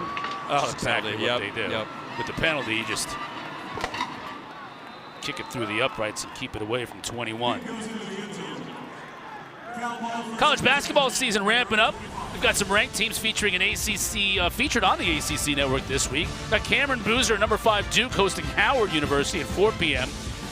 Then on Monday, that game is tomorrow. On Monday, 6th ranked Louisville hosts Eastern Michigan at 7. Both games not only on the ACC network, but also streaming live on the ESPN app. So last drive, they turned around, handed it off to Raphael. I took that as, hey, they're going to go into half with all the momentum. Interested to see what they do here. Minute left, no timeouts. Give it to Raphael. Tries to cut it up. Maybe 2 yards. Ernest Cooper on the tackle. And again, he's got the ball in the wrong arm. He's got the ball in his right arm when he's running to his left. That allows defenders to punch it out. Got to be careful, Chris. You said it multiple times, but Raphael, he is the feature back. In a college football world where a lot of teams have 1A, 1B, backfield by committee kind of thing, Raphael second in the ACC in carries. They'll have to snap it one more time. Don't forget, Stanford's going to receive the second half kick. Raphael trying to get something here. Matt Rose makes sure it isn't much. Maybe 2 yards.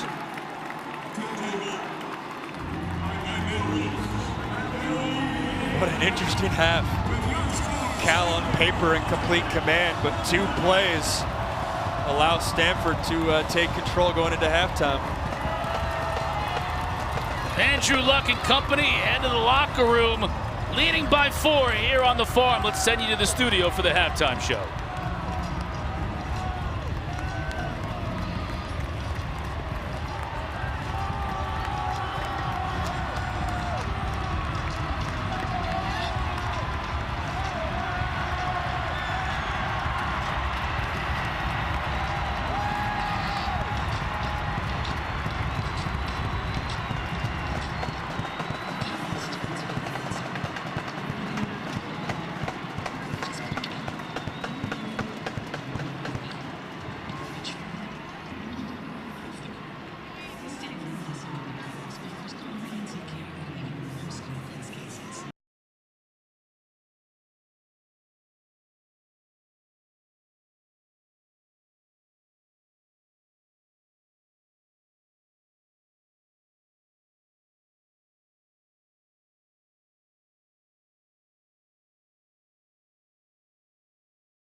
Welcome back to ESPN College Football, presented by Serve Pro.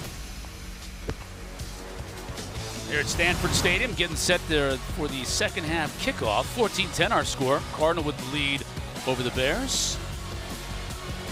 Max Brown, Chris Cotter with you. A very interesting first half. 71 yards of total offense by Stanford, 66 yards of fumble returns, and both of them were for touchdowns. Yeah, it was really those two plays were the difference maker in the first half. If you're Cal coming into the second half, keep doing what you're doing, except limit not only the turnovers but the penalties too. Stanford, they've been flying around defensively, but I do think they need to unlock more offensively to keep this game close. I don't think you can rely on those two plays to continually happen in the second half. Those two big plays defensively gave Stanford all the momentum, and now they get the ball to start this second half to see if they can do something offensively to go along with those two defensive touchdowns in the first half. Third member of our crew is Kendra Douglas. She's standing by in the field.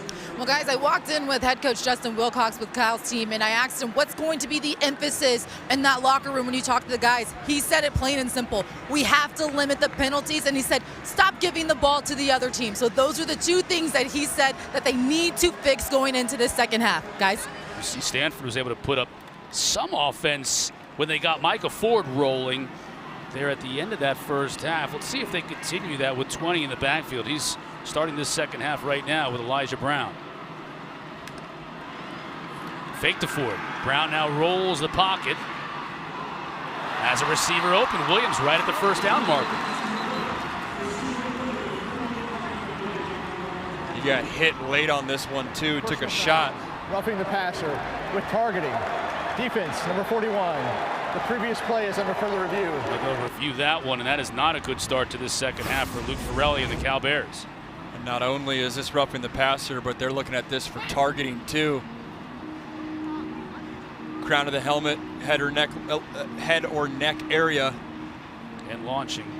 And that to me checks those boxes. It's a great throw. Love the call too.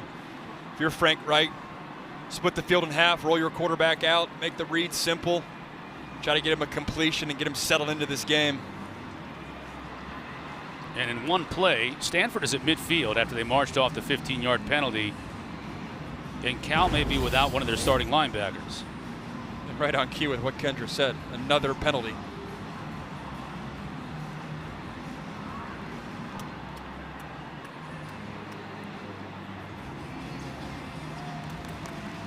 Justin Wilcox is pleading his case with the officials. Wilcox, of course, was a great defensive back at Oregon back in his playing days. After further review, there is no foul for targeting. The personal foul for roughing the passer will still be enforced. Automatic first down. So Ferrelli stays in the game. They take away targeting, but they still enforce the roughing the passer, which means Stanford will scrimmage from exactly the 50-yard line. Wilcox still unhappy with the end result. Ron Rivera right there with him, pleading his case. Again, here we go with the general managers right there on the field in the officials' ear. We didn't see this at all when we had Cal early October in terms of almost a GM playing a head coach role. I want to see that look again too. I thought that was targeting. Obviously I was wrong, but big for Cal to keep Ferrelli in this game. Obviously, Ron Rivera, no stranger to the sideline. Former head coach, Carolina Panthers. It's a good start to the second half for the Cardinal. Ford. Ferrelli makes the stock tackle. Gain of 2. That looks like Cedric Irvin. It is. So giving Cedric Irvin a little bit of run here to start this second half. Irvin's a guy that had a bigger role when Ford was banged up earlier on in the season, and you said it, Chris. I think the recipe for Stanford is they don't mind a grimy game. They don't mind a game where special teams is a factor, but can you do just enough offensively? And to do that, Stanford has to establish some sort of run game here in the second half. Yeah, they'll go with Ford again now back in the game. Plows into the back of his own offensive line. Just muscles his way for 2 before Jaden Wayne brings him down.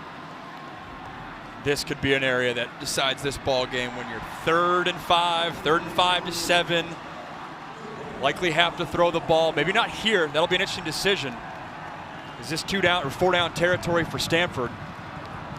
Frank Reich, or is this, let's try to pick it all up here through the air?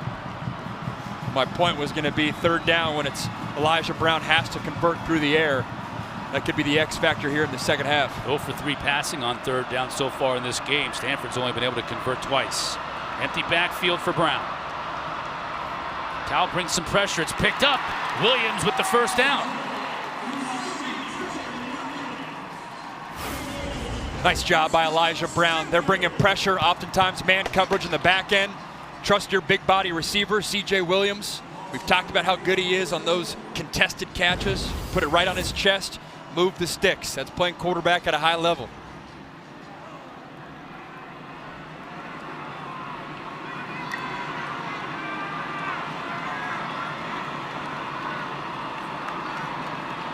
Stanford having a hard time getting lined up. And they're going to have to burn a timeout here. Stanford will be 30 seconds.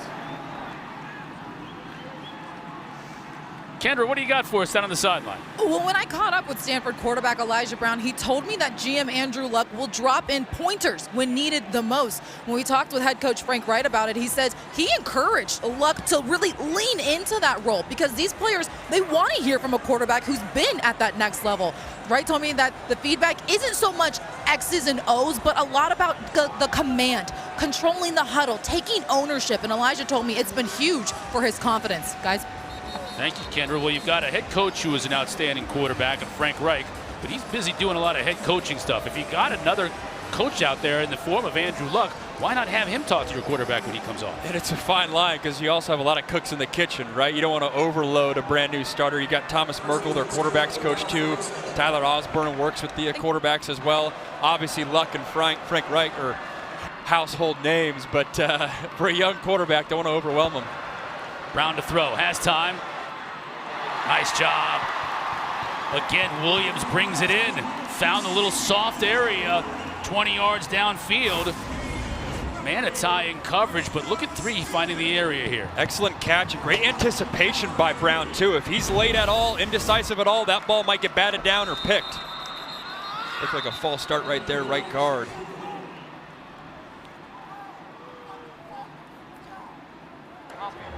False start, offense, number 58. 5-yard penalty, still first down. Khalil House, the right tackle. I love what Frank Wright's done this drive. You know to win this game, you're going to have to unlock some sort of passing attack. Can't be one-dimensional in this drive. He's gotten his quarterback 3 completions. It allows Brown to settle in this game. Only had a few completions in the first half at all. This drive's done a lot for that quarterback's confidence. Only had 3 in the first half. He's already got 3 on this drive to start the second.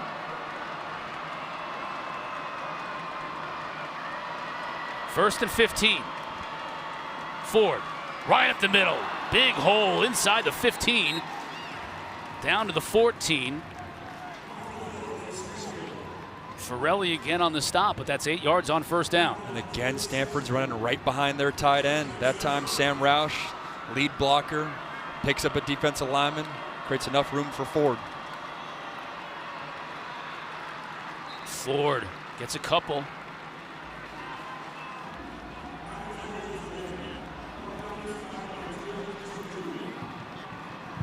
Bring up third down. 5. Last time they were in this scenario, close to their own end zone, Frank Reich spread them out. More of an empty formation. That's where they barely missed Sam Roush on the back end line. What's the next play call you have to get 86 involved? He's in the slot towards the top of the screen. Let's see if Brown goes that way. He's looking that way. Instead, he tries to go underneath to Williams. That ball was tipped. Williams couldn't quite grab it. Like big old Derek Wilkins might have gotten one of those mitts on it again.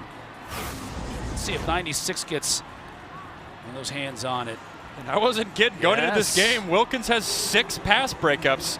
Add that as his second one for the day. That's almost more than his corners have. Getting it done at the defensive tackle spot.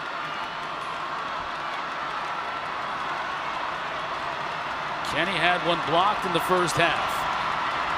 This one from 30.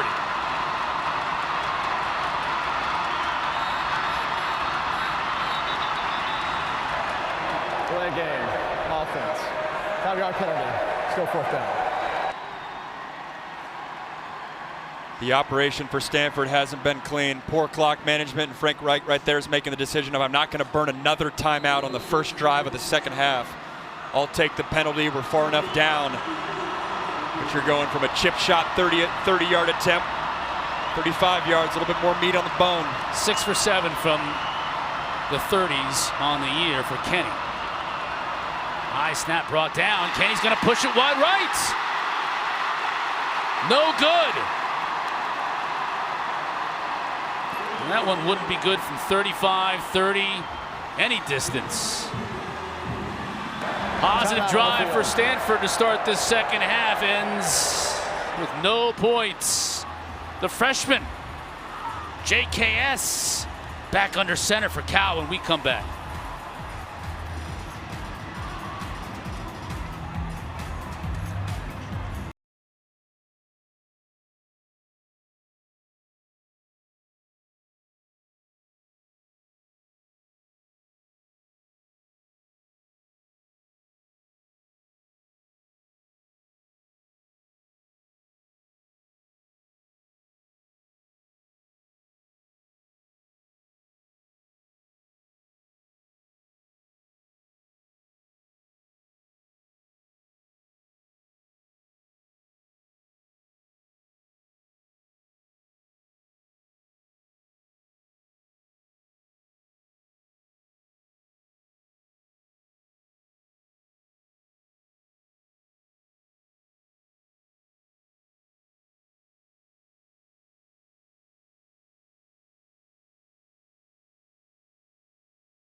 Introducing Verts. Swipe for news and highlights. Now available on the ESPN app. Stanford has 2 fumble returns for touchdowns for the first time in a game since 2005 when they did it against UC Davis, but their most promising offensive drive of the night ends with 0 points. Sangapolatelli. Zell catches it for a short gain of about 4. First half for Cal offensively, they were moving the ball. Stanford's defense was flying around. We talked about the two turnovers they caused, but I think the message for Cal at halftime is let's just keep doing what we're doing. Eliminate the mistakes, and the overall vibe around the production offensively in the first half would have been a lot different. Sangapolatelli with an empty backfield. Has all kinds of time to throw. Now into traffic. Almost picked off on the deflection. Nicholson was there to set it up, and Jay Green almost had his second forced turnover on the game. And this secondary for Stanford playing at a high level. Talked so much about Colin Wright, Jay Green right there. Brandon Nicholson. You can see his size too, 6 foot 190, breaking on that football. Excellent pass breakup. 3rd and 6, here we are again. Got to know where DeJesus is. Their empty formation, DeJesus is on the numbers. Another one of these Cal formations. Pressure. Raphael is there to pick it up initially. Now Songapolatelli can do it with his legs. Won't get there though. Matt Rose tracked him down and forced him out of bounds. Shy of the marker by about 2 yards.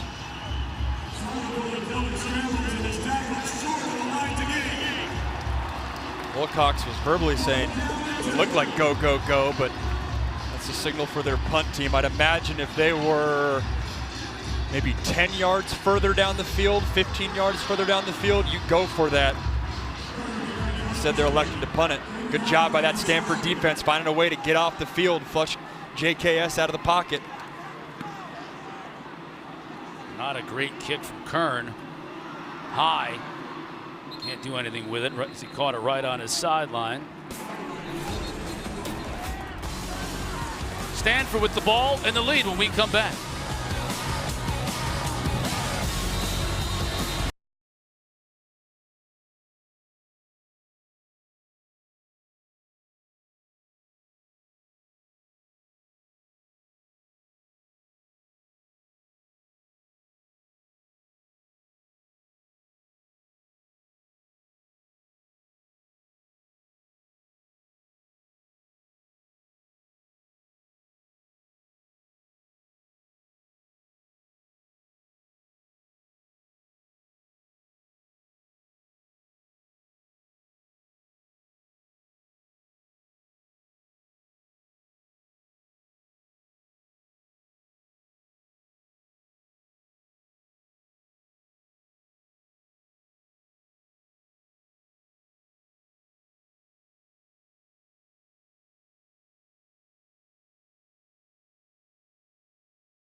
All right, here we go with the kickoff. Harmon will probably try to squib it, and he does. Ball comes loose, and the Bears have to get out of bounds. Rogers along the sideline, another one. They're still in deep trouble at midfield. They tried to do a couple of... The ball is still loose as they get it to Rogers. Oh, the band is out on the field. He's going to go into the end zone. He's going to go in the end zone. The Bears have won. Joe Starkey on the call. Half the people watching are high-fiving. The other half are throwing the guac at the television set, having watched the play from 1982. You saw the Stanford Axe. That's what they're playing for. It's what they've played for every game going back to 1933. And when Stanford, by the way, holds the Axe, they change the score from the 1982 game to what they feel like it should be, which was a Stanford win, not a Cal win, as they felt like not once but twice on that play, the runner's knee was either down or the lateral was forward. But we had no instant replay in 1982, so that's that. How legendary would it have been if, play's already legendary, but if you had some band member lower a shoulder, come in with a tackle in space, Instead of knock him down. One of these days it's going to happen. We're going to rush field, maybe Virginia on the grounds, and you get some college kid who's a couple beverages deep trying to be a intramural hero. So instead of Kevin Moen lowering the boom on Gary Terrell, it's the other way around. Big drive here for Stanford. Had a good drive last time, missed a field goal though, so they got nothing out of it. Here Caden Hyde trying to pick up the first down. He's going to be just a little bit shy. Wasn't able to pick up much on that play, maybe even a half a yard. Gonna bring up 4th down. Luke Farrelly did a nice job of tracking him on that crossing pattern and forcing him out of bounds. Great job rerouting him too. That's when the linebacker gets hands on the receiver, and that route was supposed to be at 5-6 yards depth. Instead, you can see him get hands on it, and he catches it at maybe 1 or 2 yards. Good job by Hyde trying to stretch out. It's a mesh concept, very popular 3rd down call for offenses around college football. Cal knew what was coming. Good kick by Flintoff to Jesus. He's going to have to call a fair catch at his own 14, and he makes it. So the Cal defense steps up, forces the punt, which was 46 yards, but it's been Stanford's defense we've talked most about tonight. They've been flying around. Big hits. Made it tough on JKS. This Cal offense has certainly had to earn everything. There's been nothing given. And again, the secondary has very much flashed. Tackling in space, and when the ball's there, ripping it out. 2 scooping scores have changed the complexion of this game. Josiah Galvin got 1. As we're going to see right here, the punch out. Raphael with the ball in the wrong hand. That one just before half. More mental mistakes. Offense, number 66. 5-yard penalty. Still 1st down. Jordan Spazovich-Moko, season high 108 penalty yards against Cal. We are just midway through the 3rd quarter. Again, this has been an issue for much of the season for Cal. Just the procedural, center, cadence, missing snaps, the whole deal. No right tackle, interesting formation. Raphael gets about 5. Matt Rose on the tackle. Rose has had a ton of tackles tonight. That was an interesting call. You run inside, and formation didn't have a tackle on that play. Rose, again, the awfully productive inside linebacker for Stanford. Got 10 tackles on the night. Stanford defense is keeping them in it. Playing aggressive, playing on their toes too. We had them versus Pitt a few weeks ago, very much playing on their heels. They've been the aggressor.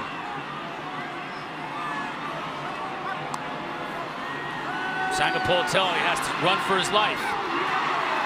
Not much there. Jeffrey Johnson made the catch. A drop for a loss. 5th tackle for loss. Charlie Eckert gets him down to the turf. Getting quick pressure on Kiave Sangapoltelli, flushed out, forced to get to his check down, and then again Stanford tackling in open space. Not allowing that broken tackle to happen for a big play to get loose. Bears just 1 for their last 6, converting 3rd downs. Jesus not in the slot, top of the screen outside.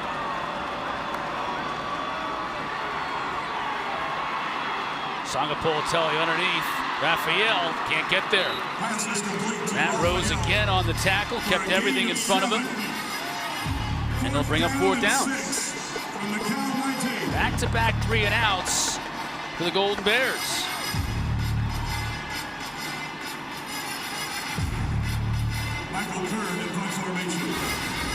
Thought he had DeJesus open on the top of the field. So worried about him going deep. That space right there in college football, that's open. Might not have got the 1st down, but at least gives you the ball out of your hands and not being a check down, and you give DeJesus the opportunity to make someone miss. Kern just gets it away, and it's not a great punt. End over end, and takes a Stanford bounce back into Cal territory. The Cardinal with the lead and outstanding field position when we come back. Andrew Luck loving it.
You're watching the ACC on ESPN.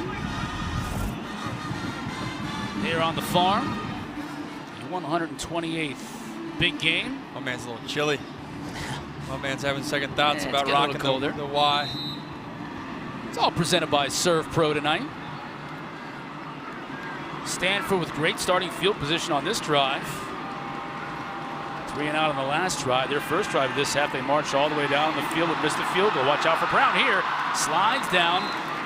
The marking right where he began his slide, so it's a 5-yard gain on first down. Great reactions by Brown. It frees up your play caller if you're Frank Reich too, when you know, hey, if things aren't there or your offensive line isn't perfect, if you're a quarterback, can make something with his legs, still pick up 5 yards, keep your offense on schedule. It allows you to call the next shot play later on in the possession. Ford just tripped up at the line of scrimmage, falls forward, picks up 2. This is a big third down. What are you thinking here? You 2-down territory, or I should say 4-down territory? 2 more downs. Defense is playing so well. I know people at home never like the conservative approach, but if you can pin them, right now I think this depends what they got on third down. If it's 4th and inches, I'd go for it, but if they don't get much or get stuffed, I'd punt it. But right here, I think you got to trust your big back, Micah Ford, and what Stanford's consistently done today is run right behind their tight ends, behind Sam Roush, 86. Brown under center. Ford, look at that move to get free and to get the first down.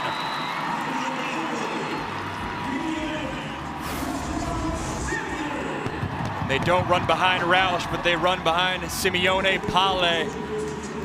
Big right guard in there for Stanford. It was one of the key players they got back at the bye week. Has been out since the BYU game. 12 starts in 2024, 7 starts in 2023. He's in there, allows him to create some space and run right behind him. First time we've seen Champ Hampton in the game at tailback, number 34 in red. Williams in motion. Brown to throw, going to the end zone, tangled up, and the flag comes out. Caden High got all kinds of tangled up with the defender. And Zeke Massis is going to get called for pass interference. Pass interference. Defense, number 5. 15-yard penalty, automatic, first down. You get Zeke Massis on a grab here, try to work a double move and get a little scissors concept where the receiver breaks in towards the post, the tight end breaks out towards the pylon. Massis knew he was beat. Caden High with his speed. Might have been a good thing for Cal. If he gets past Massis, that might have been a touchdown.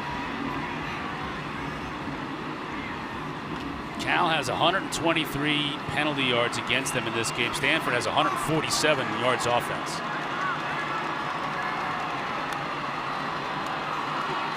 Ford pushing the pile, still going, churning his legs.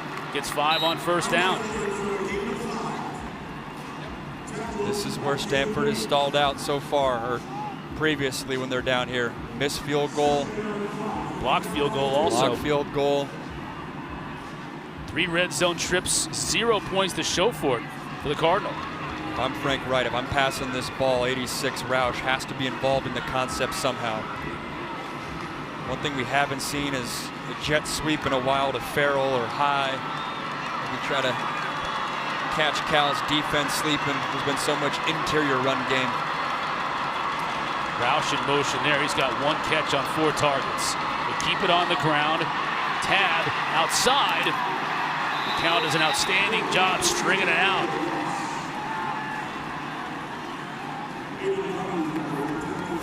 Excellent job by Chris Victor. Defensive end outside linebacker, physical at the point of attack, stretching it out, allowing his safety Aiden Monotai to come in there and make a tackle at the line of scrimmage. Instead of that being 3rd and short, now you're 3rd and 8. Have to think this falls on Elijah Brown's shoulders to come up with the completion here. If you're Brown, though, got to be smart with the football. I know your kicker's missed 2 field goals already, but field goal doesn't hurt you. Can't take a sack. Brown to throw. Going to the corner, overshoots his man. Trying to hit Marcus Brown. Josiah Wagner was in good position. Just overthrown. So Kenny will come back on. As you mentioned, he had one block in the first half. Missed wide right on his last attempts here in the second half. Kenny came into the night 13 for 16, kicking on the year. This is the hash mark they were on when they blocked the kick. So you're having your rush towards the right-hand side of this field goal unit. 36-yard attempt. Gets it up and splits the uprights. So Emmett Kenny bounces back and converts his first field goal of the night. Encouraging words from Coach Wilcox. His defense is certainly keeping Cal in this game because the offense has completely stalled out. They have. Stanford defense came to play.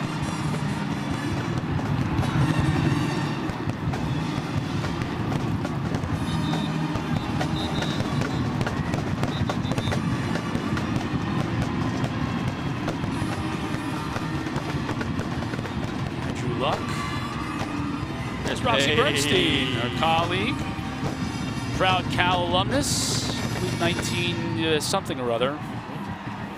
I got a question. We won't give you this specific year. I have a question about what's going on with Cal Athletics. You got to text that man right there. Had the pleasure of calling a couple games with him on the Pac-12 networks.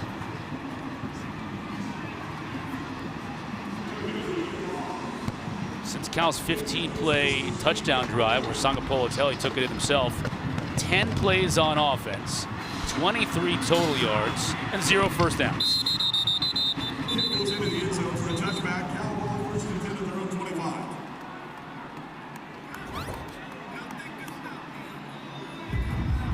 Tip of the cap to the Stanford defense. What they've done a really nice job on is only 57 yards rushing on 20 carries for this Cal offense. Yeah.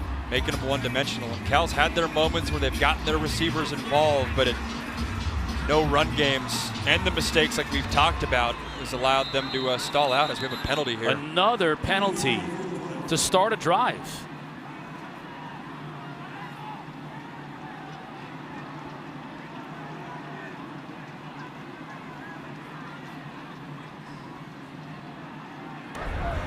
Prior to the officials' timeout to adjust the clock, an Eagles substitution offense, more than 11 players on the field. Please reset the game clock to 2 minutes and 18 seconds. Coming out of a change of possession, you have too many people in the huddle. How are you going to get the running game going if it's 1st and 15 at the start of every drive? There's no excuse. Second time we've seen that. It's the downside of being a heavy formation offense. Sangapolatelli on the play fake, has time. Tron had that ball deflected before it got to Grizel. And then he paid the price for it. Jay Green was defending on the play. And again, I thought he had Jacob DeJesus open on the top of the screen. He got DeJesus on a little post corner. That's open. There's no one underneath them as well. You get that ball out on time. I thought there was some room. You can see DeJesus being like, I want that football. And this is coming off a game where he was targeted 23 times. That's back-to-back times, too. You have to wonder if JKS is maybe pre-playing the play in his mind, getting through his reads too quickly. That's a slow developing route post-corner. You got to trust your protection. 21 has been a non-factor in the second half of this game. Makes a catch, picks up 5 yards there. It's 3rd and long coming up. That to me is Brian Harsin saying, hey, let me get my quarterback and my playmaker an easy catch, where he is the featured guy, no doubt about it. Only problem is that's 5 yards. You're 3rd and long. Stanford defense is only getting more and more confident. These linebackers are flying around, and the corners really haven't been tested down the field, pushing the ball down the field because they've been playing so well.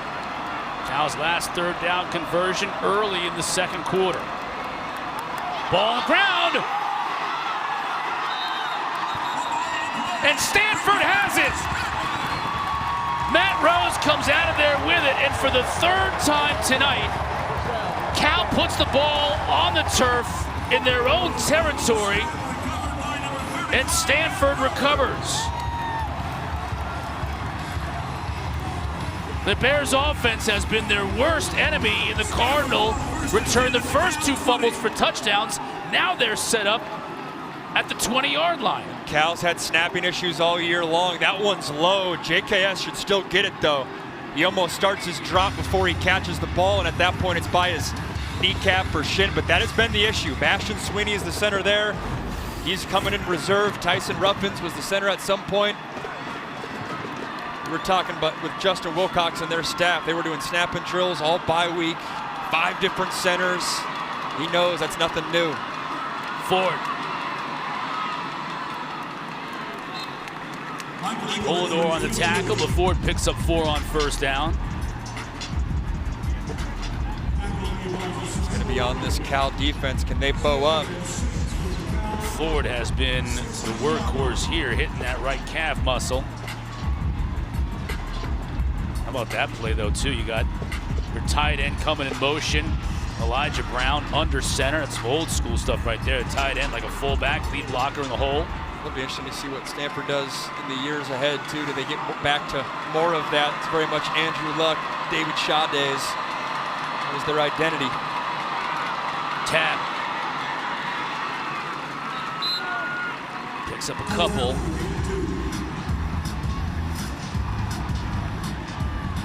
Brent Austin from his corner spot, knifing in there, getting involved. Love to have Ford here in his big body, close to the goal line. Yep. Bringing him in, 20 in red.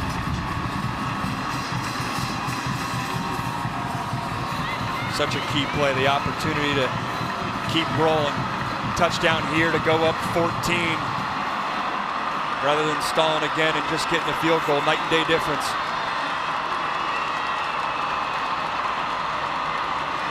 Brown keeps it. Has blockers in front of him. Inside the 10 and lowers his shoulder. Polidor makes the tackle, but inside the 5. 9 yards, and Elijah Brown wouldn't be denied. Cardinals set up first and goal. When we come back, 3 quarters in the books.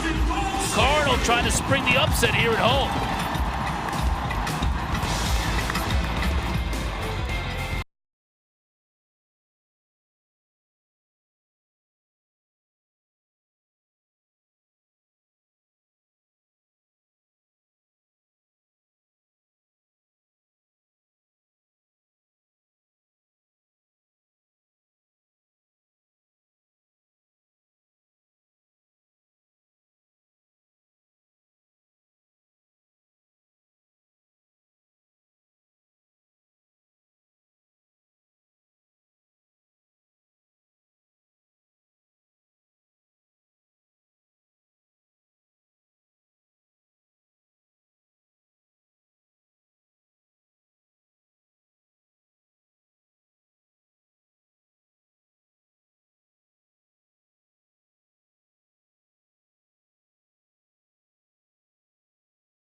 For the 128th time, the big game goes to the fourth quarter. What a run of quarterbacks and running backs right there. Marshawn and CMC. That's what they're playing for, the Stanford Axe. And Stanford right now not only has the lead, but first in goal. And Ford extends that lead.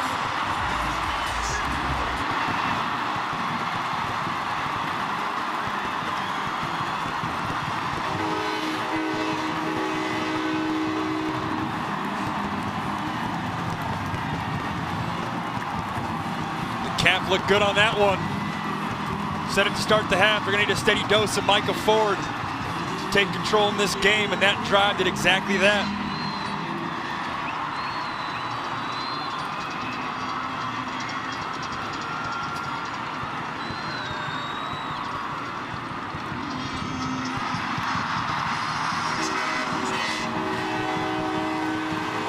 "21 points off turnovers."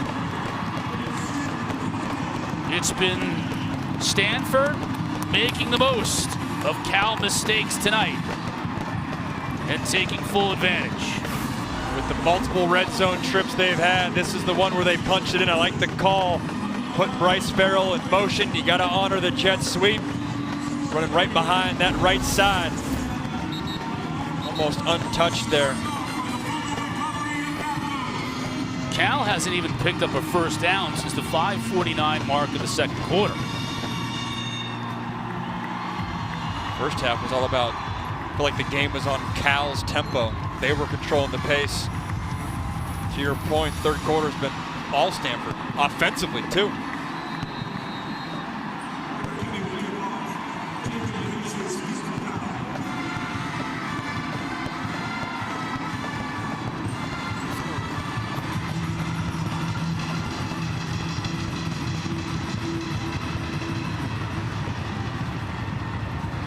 That's the man right there. Wants a chance. Will he get one here? He will not. He'll let it sail over his head. The Stanford defense has come to play tonight. Very opportunistic. And it's been at all three levels too, but right here, tackling an open space. And that play right there is when Cal had all the momentum. They were running the ball well, and you get the fumble recovery once. Happens again here. Josiah Galvin with the strip. Matt Rose has been flying all over the field. Picks up a fumble recovery there. It's been penalties and miscues by Cal caused by Stanford that have decided this game so far.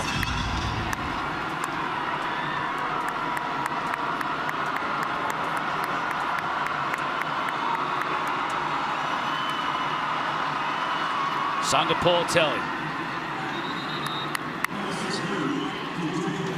It's DeJesus. That's the man they want to get more involved. He was all kinds of involved in the first quarter of this game. Haven't seen much of him since. That's the thing, the Stanford defense, not only have they tackled well, creating turnovers, also limited the big play. They've made Cal march down the field and have to execute consistently, and obviously they've proven that they cannot do that with the penalties. Got to keep doing that if you're Stanford. Keep everything else in front of you.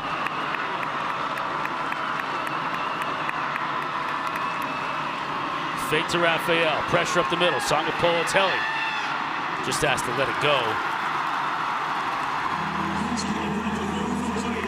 Time intended for DeJesus, but that was really just a throwaway. Third down. They're going to get Clay Patterson, their defensive tackle, rushing right up the middle. Getting pressure on the true freshman at that defensive tackle spot. Just beats Sweeney right off the ball. Doesn't give your quarterback a chance to come up with the completion. 3rd and 5. It's DeJesus time. Stanford knows it. Cal knows it. They bring pressure off the edge and they get home. It's Ernest Cooper.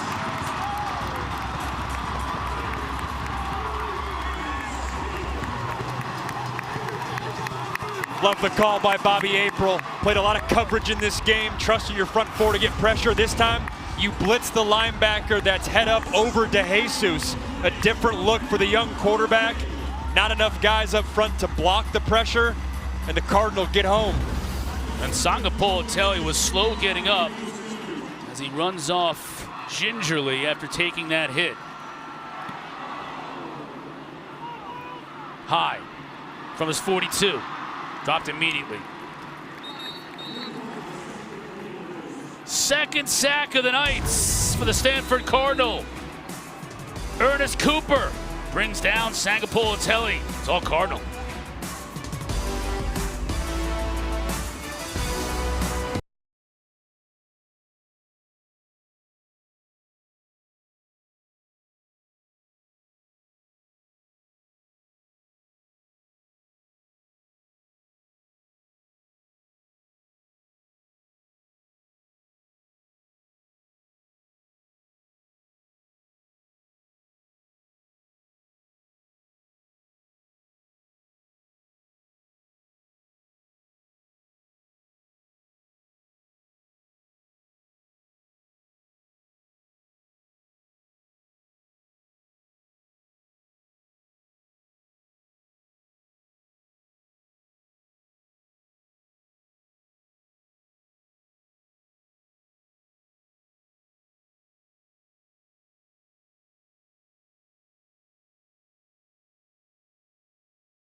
ACC championship game.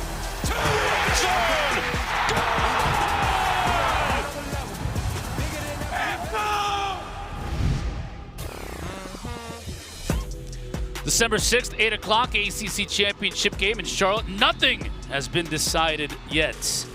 Not even in Atlanta. That game is still up for grabs. This one is too, but Cal better get something going, and they're going to have to get the ball back first from Elijah Brown. Nice catch. Sam Roush. They'll move the sticks. Kendra, what's going on? Well, I was looking at JKS just kind of sitting here, and he looks good, guys. And one thing he was doing, he was going up to his guys, telling them, I need you guys to get into this. Keep on going, keep going. He was continuing to motivate his guys, but coming off that hard play that we saw just now, he is walking a little gingerly, but so far just sitting here motivating his guys to do better, guys. Yeah, he's got to stay motivated. They're going to need him here in the last 12:50 of this game. Right now with great field position, though, Cal defense has got to get off the field first.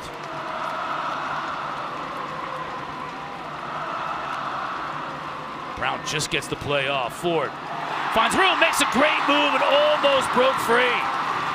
Polidor got a little shoestring, and that prevented Michael Ford from taking it to the house. Still 11 yards, first down. And that's old school Stanford football. Check into the run play. 2 plays walking up the line of scrimmage. You like the look front-wise against the defensive line. Hand the ball off to Ford, and Cal's lucky he didn't break that tackle and get in the house for 6. Now the mindset for Stanford is obviously keep this momentum, but if you can take some clock off, there's a lot towards putting this game away. Ford. He's getting 4 yards on first down on a regular basis now. You got 3 tight ends in there. You got Elijah Brown going under center and just handing it to 20. 21 carries, 94 yards now for Michael Ford. Looks like Stanford defensively has come up with some big plays. Cal's defense could use one here.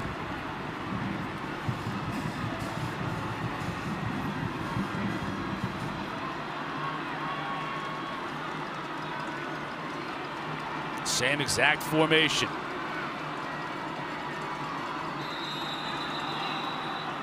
And now movement blows it up.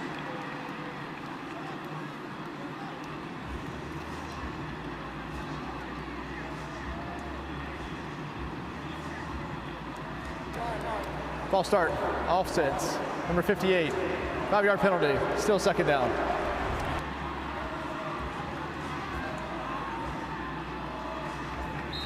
Another procedural penalty, something wrong with the cadence. If you're Elijah Brown here, your mindset here too is, let me just try to get 2 first downs. I don't need to get everything. I don't need to score a touchdown necessarily. Obviously you'd like that, but a field goal would go such a long way.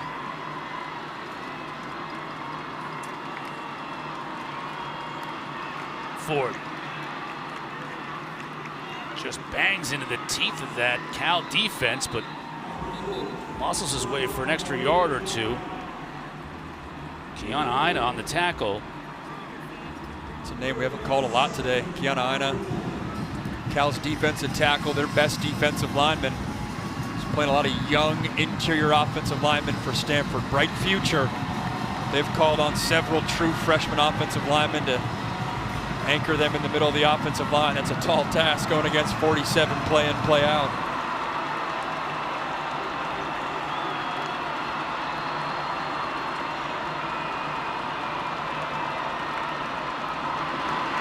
Brown going to the end zone, and Williams, he's got him! Touchdown, Cardinal!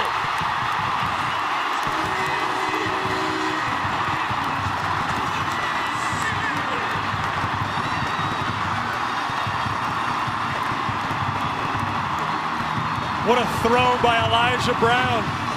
Trusting his man C.J. Williams to win one-on-one, and it was a fist fight on the sideline between Williams and Masses.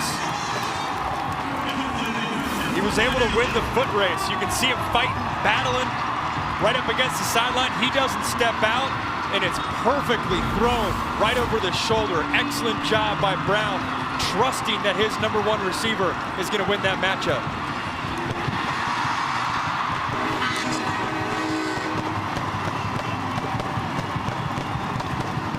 This second half by Elijah Brown, the game that Frank Wright has called.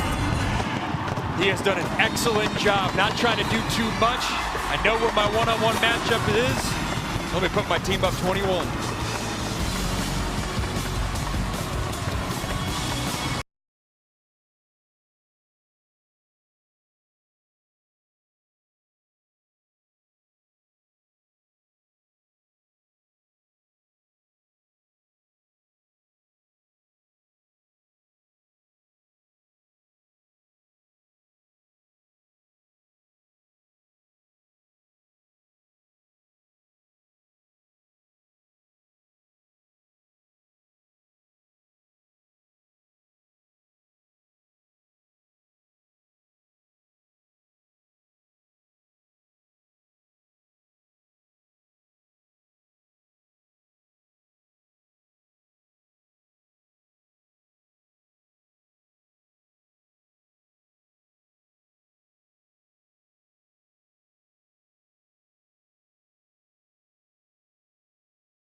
ACC Primetime Football is presented by Serve Pro, the #1 choice in cleanup and restoration. Stanford's defense carried them through the first 3 quarters of this game. They've finally gotten the offense going, both running it with Micah Ford, now going up top and finding C.J. Williams, the big touchdown catch, 31-10.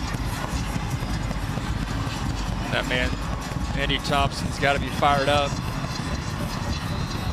Defense has been flying around, and you said it perfectly, Chris. It was the defense that kept him in it in the first half. When Cal had some momentum, defense showed up big for Stanford, and then this second half, man, it's been all Stanford offensively, putting up points. DeJesus waiting for an opportunity. This one goes out of bounds. Certainly good field position here for Cal to start this drive. Kicking team. By rule, the ball is placed at the 35-yard line. First down. Coming up after our game ends, the ACC Huddle crew, they got the complete wrap-up of all the day's action from the ACC, and there's a lot of it, folks. Highlights, analysis, interviews, players, coaches, they got you covered. Talk about this Georgia Tech Pitt game that's got a couple minutes left in it in Atlanta. And then we've got 10 minutes left in this one. Good sign that JKS is back out there for Cal. Give to Raphael. And Matt Rose has prevented him from doing pretty much anything tonight.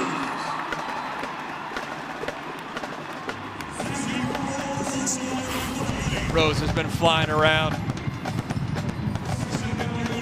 Sees run, triggers right away. And that's the thing, Cal really hasn't forced these middle linebackers to cover.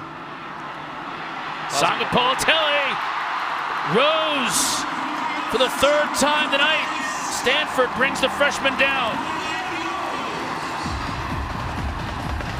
Zach Rowell from his defensive tackle spot too.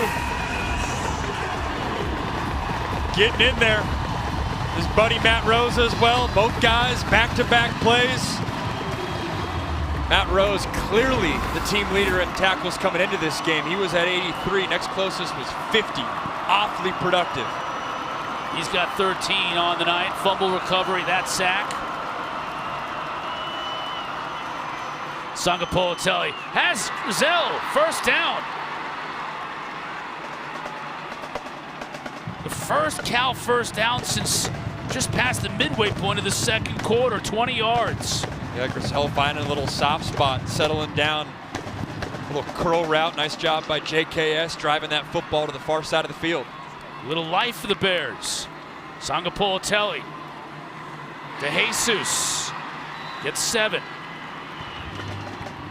Cal offense is comfortable operating in this 2-minute mode. I said it, JKS going into this game led the ACC in attempts. They're used to slinging the ball around the park.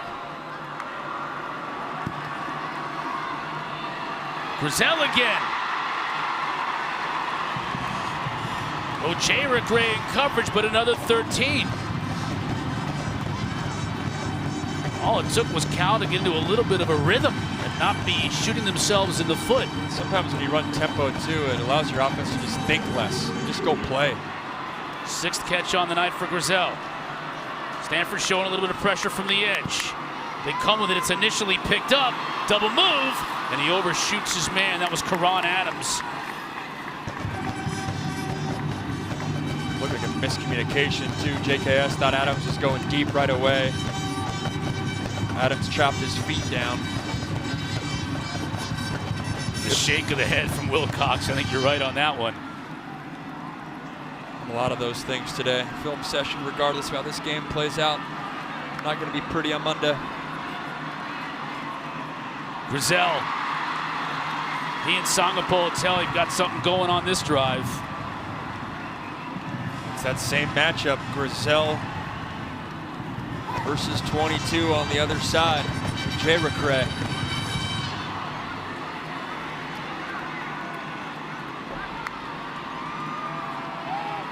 Sangapolatelli in all kinds of trouble, just tries to flip it. That was dangerous. Hunter Barth almost had himself a pick. Clay Patterson was putting pressure. And the name we haven't called much at all, at least in the second half, is Mason Minnie. They're very athletic tight end. This is the area you'd want them. They've been going with Landon Morris at the tight end spot. This time they have 12 personnel, 2 tight ends in the game. Minnie is not one of them. Must be banged up. He just has 1 catch on the day. Songa Politelli, 3-man pressure. DeJesus.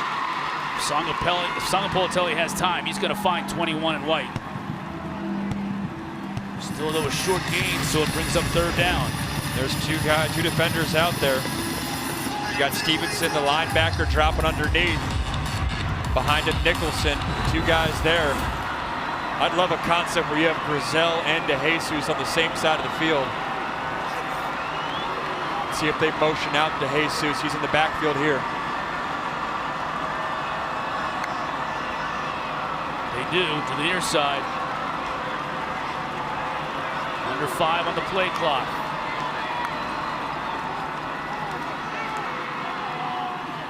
DeJesus makes the catch at the 10.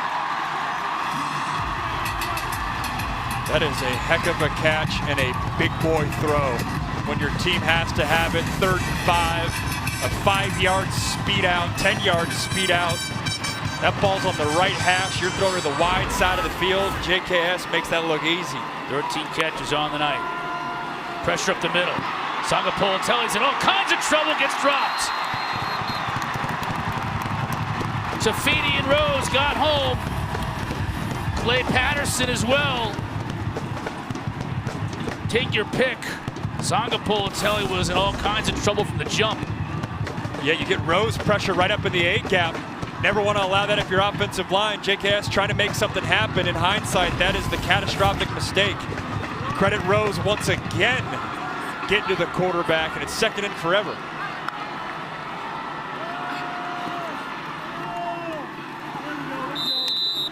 Catch made by DeJesus. But Stanford will take that all day long. 3rd and goal from the 15. Have to think it's 4-down territory, so don't necessarily have to get everything here. If your check down's there, take it for JKS and help yourself out on 4th down.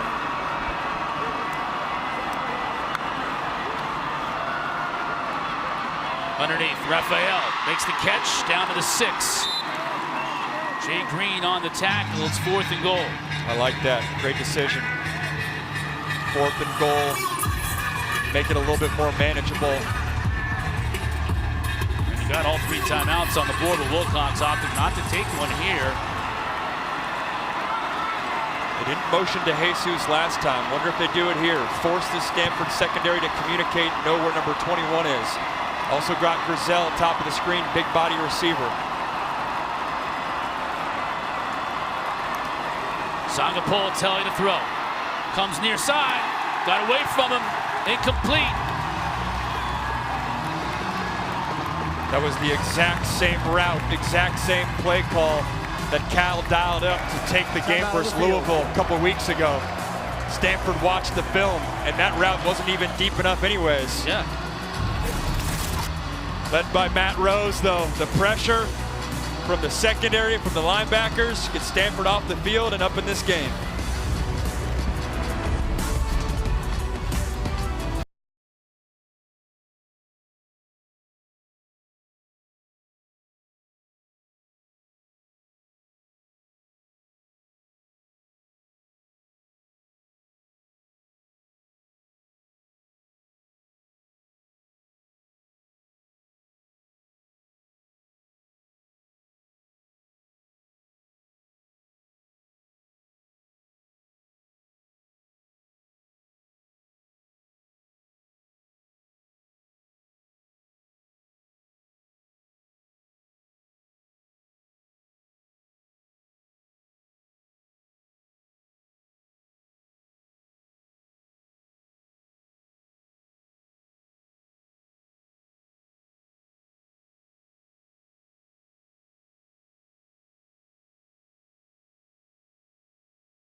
Well, Justin Wilcox and his Bears are bowl eligible, but they aren't thinking about that right now. They're thinking about how they let this one get away so badly. And you look at their last 4 drives, absolutely nothing doing until they finally got something going on the last drive, but couldn't get it into the end zone. Before that drive, first half, he had 196 yards, 10 first downs.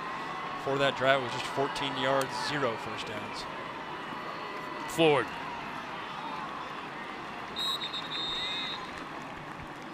Picks up about 4 on first down. This is a scenario that every offense in the country practices. 4-minute mode. 4:25 left on the clock. First charge timeout. Would love nothing more to drive the length of the field on the ground, bleed the clock, and force Cal to keep taking timeouts.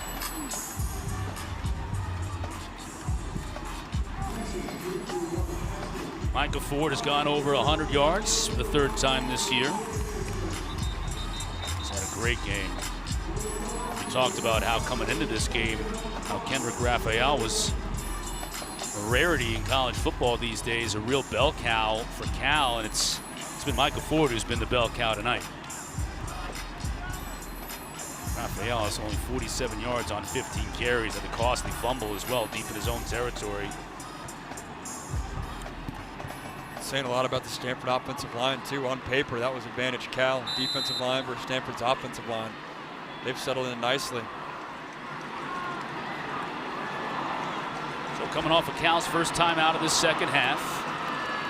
3rd down and a long 5. Brown again under center. You're going to get a lot of this. Ford finally pushed out of bounds, but a big gain. And his big night continues. 28 more yards. Showing some speed there too. Cal selling out to defend the run. Get out of gap.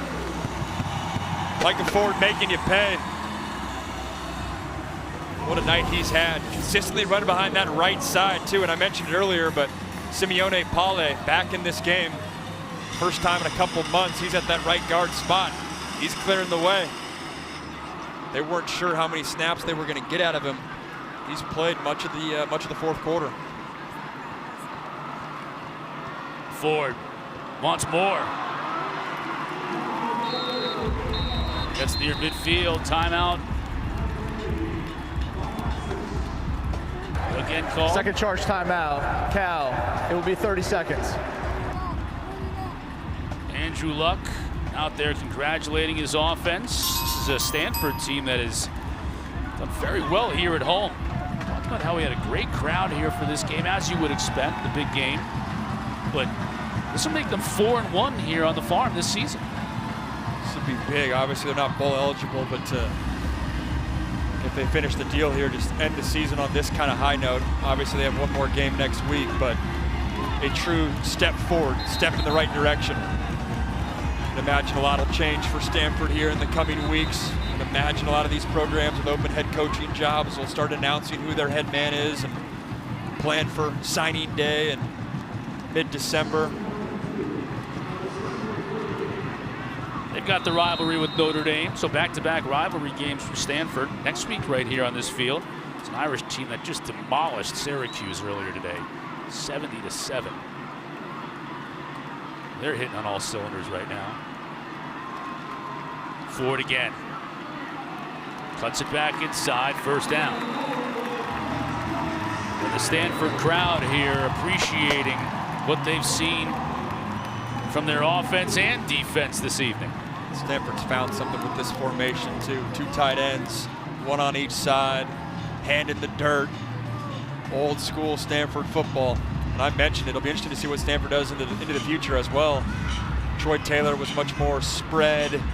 David Shaw towards the end embraced more spread principles, but I think Stanford fans at home want them to get back to their roots when they were at their great. It was multiple tight ends and elite offensive linemen.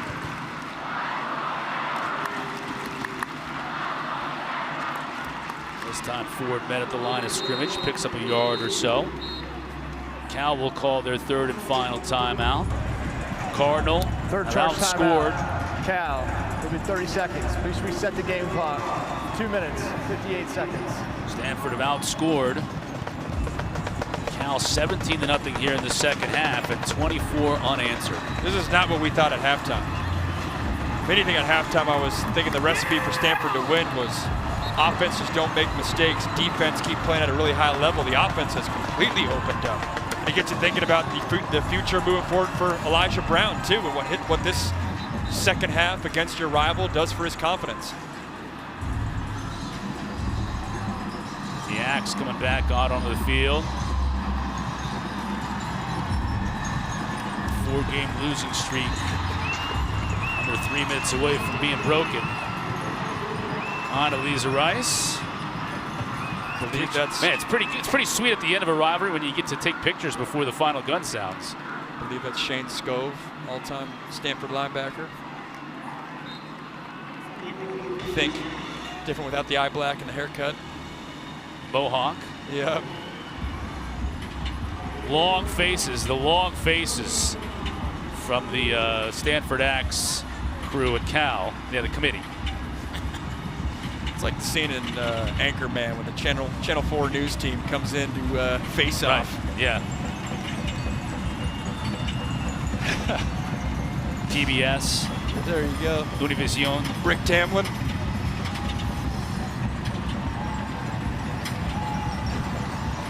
Photographers scrambling to get a shot.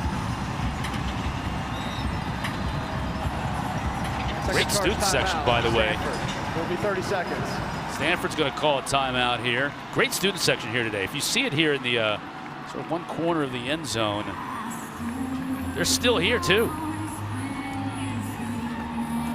This game has been done and dusted for a little while, and all the students have remained. They want to see the Axe changing hands. Nobody in the student body has seen that. There they are. I believe we heard on the intercom most student tickets ever sold in this matchup, at least at Stanford Stadium. There's the stare down. Right? Channel 4 news team. So good.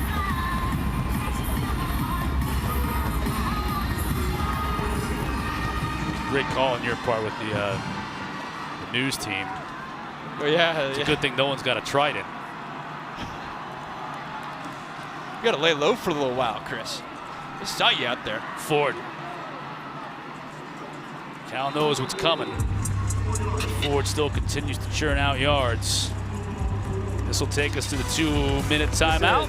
2-minute timeout. Stanford Axe, 2 minutes away from coming back home.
Thinking about the luck of the Irish, tonight it was the luck of the luck. Andrew Luck, general manager. Trading in the blazer for the hoodie. It speaks to all the different hats he's wearing. Get the crowd involved. Get his guys involved. He also was running security right before half, too, with his team going to the tunnel same time as Cal. Photo ops. Condoleezza Rice. It has been a full night for a man who knows all about this rivalry. Brown just throws this one away. Oh, and he can catch. Insert Boobie Miles reference from Friday Night Lights. We gotta get a look at those hands. Look at these soft hands. See, he's probably fundraising, you know, being ready, steps up, boom, easy. Still got the spiral, still got the quarterback flick. It's always part of your DNA.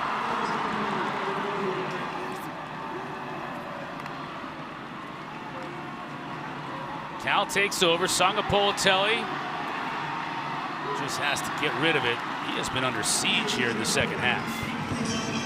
Stanford D-line has come to play. And remember, heading into this game, Andy Thompson, their defensive coordinator, did not have Wilfredo Ibar, one of their better edge rushers. So doing all this without him. 4 sacks, 8 quarterback hits. 5 quarterback hits, I should say, 8 TFLs. Graves makes the catch.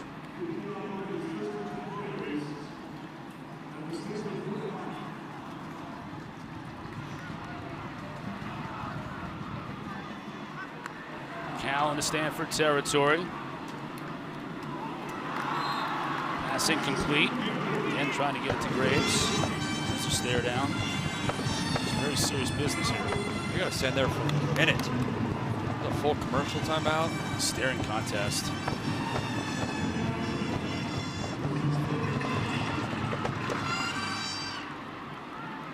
It's a lot more fun to be hanging out with Andrew Luck right now. It's been a fun night for Sangapolatelli. No rest for the weary either. They'll celebrate Thanksgiving and then take on SMU up at Berkeley next weekend. That pass is almost intercepted. DeJesus actually did a pretty good job of knocking it away from Jay Green. Jay Green, who has had an incredible game. He's been playing that nickel spot, basically the linebacker towards the field, and you got to be great in space, covering like we're seeing there. He's tackled well. He almost had the cherry on top for a heck of a day for him.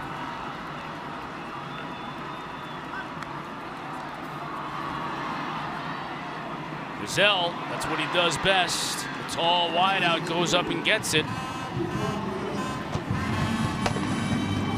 23 yards. No quit yet in this Cal Bear team. No quit JKS either. Heck of a throw. Trusting that your guy's going to do it or catch it. Pin it right behind the defender's helmet. Giselle's got 97 yards receiving. Pretty nice when you got a 6'4 wideout that can go up and get it like him. Sangapolatelli steps up and steps into that one. Trying to hit his tight end, Landon Morris. And so it continues.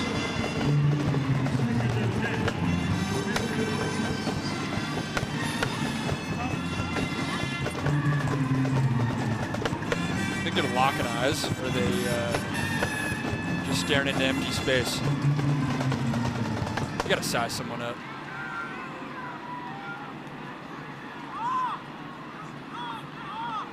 Sangapolatelli trying to make sure everyone's lined up right. Brazell, he goes over 100 yards receiving.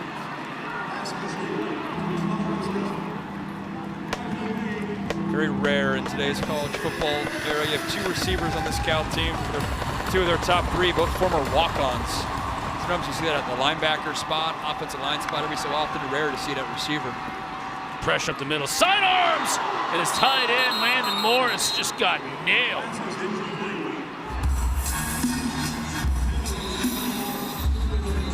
That was a big-time collision. Out for injured player for both teams. It's a shame here in the final minute of this one that we have an injury. And in real time, it looked like he pulled up to not get the targeting call. Mitch Lieber has had a heck of a game from that safety spot. Man, Sangapoli-Telly felt the pressure and just flung that one perfectly to his tight end Morris, but Lieber really lowered the boom to dislodge it. And in real time, it looked like he could have even, I know when you see the picture there, it looks like he's delivering a huge blow. But in real time, it looked like he pulled up a little bit. Obviously, there's a size advantage for Morris. Hopefully, both guys are okay. Morris is up and walking off under his own power. He's a little upset at himself for not catching the ball. That was a big-time hit from Lieber. Packs a wallop at 6'1", 200 pounds, the fifth-year senior from Laguna Hills. There's Morris. Stanford staff continues to look at Lieber.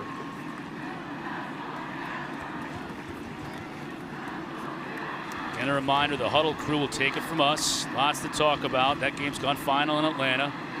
These two groups just want to exchange the axe and be done with it. Good to see Lieber is at least sitting up. We'll be able to enjoy this one. Fifth-year senior. First win against your rival.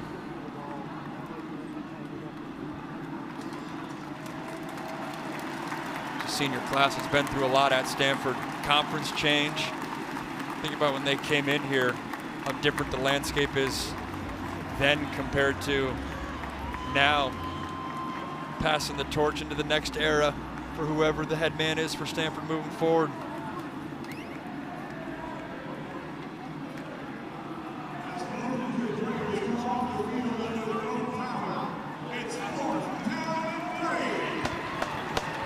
So as Mitch Lieber walks off under his own power, Sangapoli-Telly prepares to try and convert a fourth down.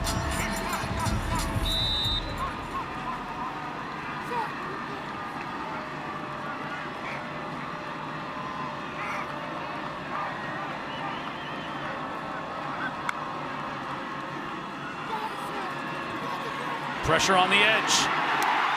And Stanford's defense, as they've done all night long, keeping Jared Kiave, Sangapoli-Telly in check. And apropos, they finish this one up with a sack. Seen pressures from the defensive line, seen pressures from the linebackers. This time it's Brandon Nicholson from his corner spot. The motor tracking him down from his backside. You said it, Chris. This Stanford defense came to play. Both halves. Offense woke up in the second half. Both halves. Randy Thompson's group.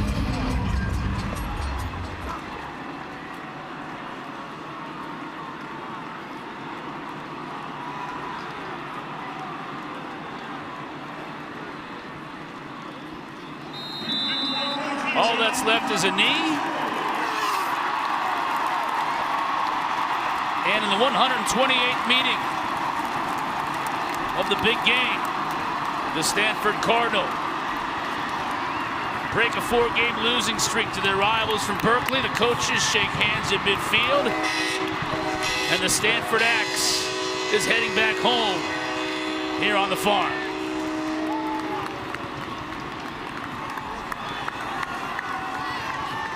The players want that axe.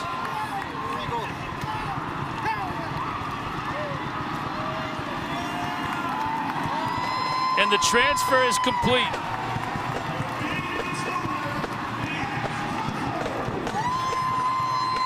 How's that for drama? Nobody builds drama like an axe transfer like us. Stanford gets it back, ends the streak, storms the field. What a moment for Frank Wright. His second last game as the head coach here before the next era starts. And what a data point for Andrew Luck, too, as he tries to rebuild this program to get a win versus your rival in a season in which Cal's a good football team. In the way they did it. Great job. Kendra is standing by with Andrew Luck. Oh, well, Andrew, you get to enjoy this moment, break the win streak that Cal once had. How does it feel to see this team get the job done? Oh, it's awesome. I'm really happy for these young men. They've worked their butts off, and they've deserved this. They've earned it. The defense really carried this team throughout this game. What can you say about the performance they had tonight? Are you kidding me? 2 scores. Jay Green, Double D, the D-line. Oh, the back end, man, whew, that was fun to watch them play. And what a team victory, man. A lot of resiliency from this group. The Stanford Axe comes back home with you. How do you celebrate this one? I don't know. I'm really happy. I'm happy for the school, for Frank Reich. I'm really happy for Frank Reich, and I'm happy for these young men. They've worked their butts off. Andrew, congratulations to you and this team. I appreciate it. Guys. Well, he bleeds Cardinal, that's for sure. Losing his voice like he was barking out audibles all night long. What do you make of it, my man? Like he said, what a moment for this program as they look towards the future. Huge win versus your rival. Getting the Axe back. For Kendra Douglas and Max Brown and our entire crew, I'm Chris Cotter. Thanks for watching, everyone. Let's send you to the studio.